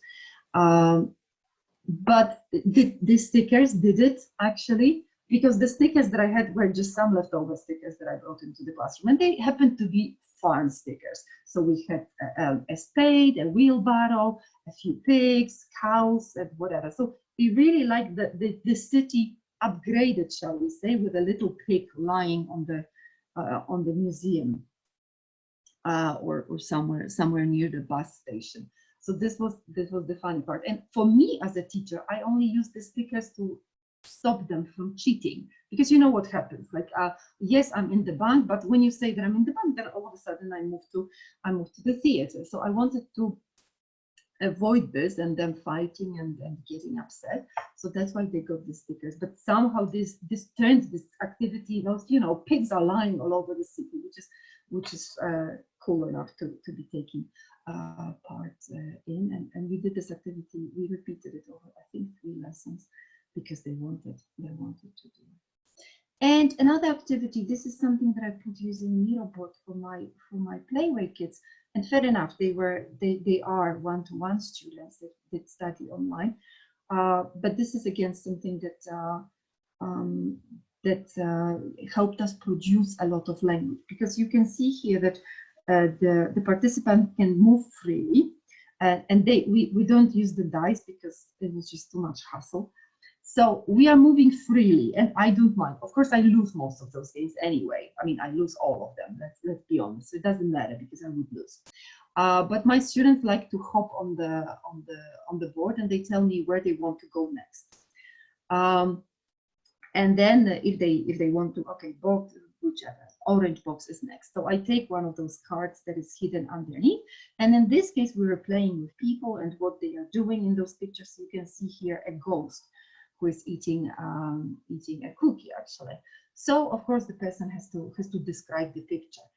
So I think at this point we are, in the beginning we were making sentences like, you know, it's a ghost and he's eating a cookie. But beginning last week, I started throwing in because. Why is the ghost eating a cookie? So of course, because he's hungry, or because people are also sleepy. So we are bringing back all the other emotions that the kids know, and these are cool activities, and they are still enjoying them. Of course, this game can be easily used in the classroom, in the real classroom. You just have to have a pile of flashcards, essentially, and a board game, but it has worked really well. And yeah. And then even though last time when we were playing, my student, of course I was behind, I was like ages behind. And she said, okay, we can play for you to finish and win as well. I was like, okay, great. But of course I didn't want to produce all the sentences. I was like, oh, please, can you help me? Like, who is in this picture? And we went through it together. So again, I got what I wanted because we produced a lot. In a similar way, we working even with very young learners. We're working on storytelling. This, if you know the book, I forgot to reference it. Oops, it's from Playway 3. This is one of the stories. This is actually the Halloween story. The goats are going to attack this couple's house in just a moment. So we did this story, we listened to it, we watched the video, etc., etc. But later I wanted to go back to it. So all the pictures in the story, they have their the letters. A is for me and S is for my student. So basically we were just telling the story by saying what we can see in the picture. I can see a man, I can see a woman, they are drinking tea, they are eating cookies, and then my student took over. So this is basically what we are doing in a very, very simple way. We are telling producing some kind of a narrative here. And for this activity, I also started to use, for example, a lot of starters materials.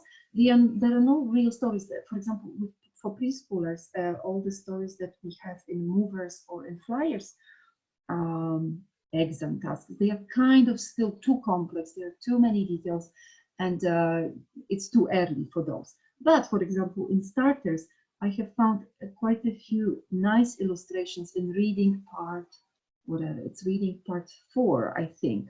There is this story, and students, of course, in the original task, they have to read the questions and answer with one word, or complete the sentence with one word. But actually, this task is accompanied by 3 pictures that kind of tell a story. There is this boy who is playing in the kitchen, and as a result, Dad has got a cake all over him, etc., etc. So we were using those visuals to also kind of tell a story together. And in the same way, for example, this is what you can see. This is the follow-up of Pete the cat and rocking in his school shoes. So we had different pictures. Pete in the story was in the playground and in the lunchroom, etc., etc. So then, of course, my dragon went to school as well, and my student chose to take Pete the cat through the whole story, and then they got back home. So again, the video, it's a story, it's a song at the same time. We used it later to kind of recycle, and there were some variations from the original story. So this story kind of became ours. And again, the language was very simple. Basically, at this point, this student is using I can see and a lot of present continuous, basically. But we were just going picture by picture, retelling this story. Okay, and one more task that I did for my Halloween lesson with my A1 students. We had a storytelling treasure hunt around the school. This was a little bit crazy, but we practiced prepositions of place. but in each place where they would find an envelope with words. So there were the categories. There was in one envelope they picked out a person. Then there were 2 adjectives, 2 verbs, a place, an object, and an animal. And then we go back into the classroom and I said, okay, these are all those words are in a story. What is the story about? And I had my own sets, of course. I produced a model and then I gave them some time to prepare, and they really were working on somehow putting this story together, and they produced a beautiful discourse. So this was, you know, a beautiful moment, and yeah, a lot of production. So definitely this storytelling treasure hunt, or whatever I'm going to call it, it worked really well, and we are going to definitely do it again. Okay, Lisa, I forgot that I had them here. I had this clever idea that because we are about to start past simple next week, I'm going to try to use those stories that they told to kind of introduce past simple. I haven't figured out yet how I'm going to do it, but I'm going to definitely use those to help them make it grammatically accurate. Well, fingers crossed for that one. And then one picture, again, something that I was using with that I am using with my primary and pre-primary students as well, describing pictures. But this is more done as a listening task. I'm recording my own listening homework tasks, really. And students they get the picture, which I can share with the parents. They get the recording, and they are listening to all the rubbish and incorrect sentences that I'm making about the picture that we've got, and they have to say yes and no, and slowly. Of course, for the older kids it's easier. For the primary, we are getting there, but the idea is that they should correct the sentence. Again, hopefully in the long run it's going to be very beneficial for their ability to actually talk about the picture and notice all the details and start talking about it properly. With my pre-primary, one of my pre-primary students, I had a little success because I really wanted them to start making those incorrect sentences about the picture as well for me to listen and to correct.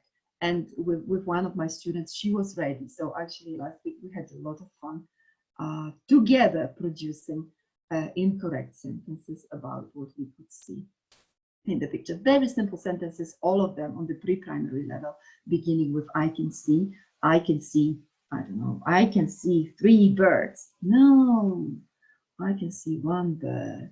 I can see a boy, he's wearing a pink t-shirt. No, he's wearing a red t-shirt. So very, very simple, but very, very effective. And yeah, and the kids could do it as well. So I was very happy with the result. Okay, and then the third area in which we can kind of work on maximizing production for primary and pre-primary students is the vocabulary input. Regardless of what we have in the book, of course, we have the curriculum. Of course, there are certain sets of vocabulary or structures that we are going to give them. But these are those few that I found especially beneficial because they give the students a lot of power, and all of a sudden these can make a huge difference. So first of those, adjectives, a lot of adjectives using all the opposites, of course, big and small, it's the basic one. I don't know, in primary, for example, in superlines, there are 8, I think, big and small, ugly and beautiful, old and new, and long and short. But there is a lot more, for example, fast and slow, or long or short, dirty and clean, etc., etc. So all of a sudden, this gives the children the tools to and a lot more opportunities and a lot more options when they are describing a picture. The other one, present continuous as well. It can be used for describing pictures, what you are doing today. We started this with my pre-primary student. This is part of our daily routine. What are you wearing today? What's the weather like today? Are you happy or sad or angry? And then kind of, what are your plans for today? Today I'm doing this, today I'm doing that.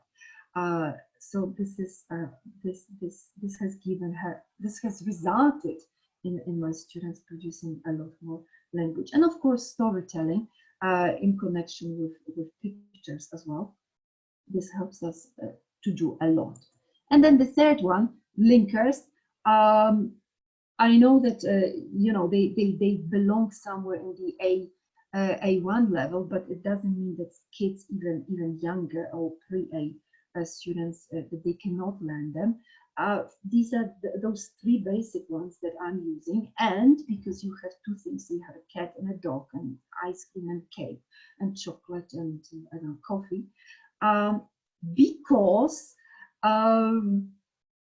because it's a good one. And usually I start with because how are you today, and with something simple. How are you today? I'm happy because it's sunny, or because it's Tuesday, or because it's English, something probably the third thing that they would say. And but which I'm using a song to introduce this one.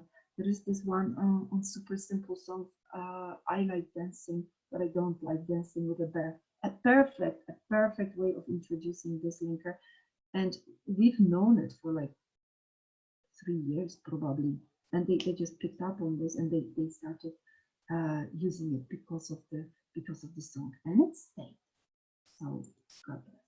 And also another way of talking about other people, even on pre-primary level. Of course, this is personalization is very important, and I am happy, and I'm willing, and I like, but slowly venturing out into other areas, talking about mom, talking about different characters, talking about people in the story. So this gives students a lot of language as well. Okay, so here we go. 3 main points: materials and activities, vocabulary input, and freedom of speech. And someone is ringing at my door, so I'm going to stop the presentation here. I switch off my microphone and I'll see who it is. If you have any questions, please put them in the chat.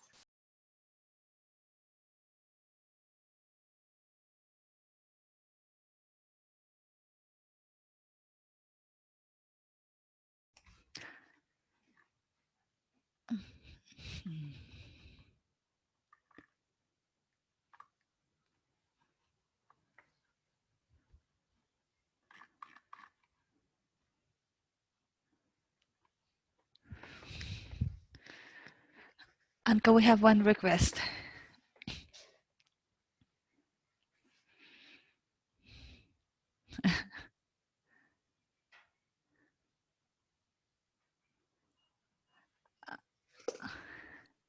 Anka, your microphone is off. Of course, which is just as well, because I was saying silly things, so it doesn't matter. Better for you not to have heard this. This slide, Maria, or the previous one, the last but one.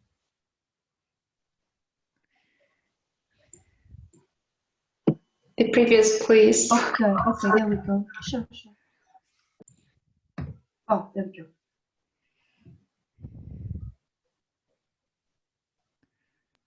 Thank you very much. Thank you. Sure. Okay. All righty. Wow. Thank you for being still here and surviving this long session. Are there any questions, please? No? Okay.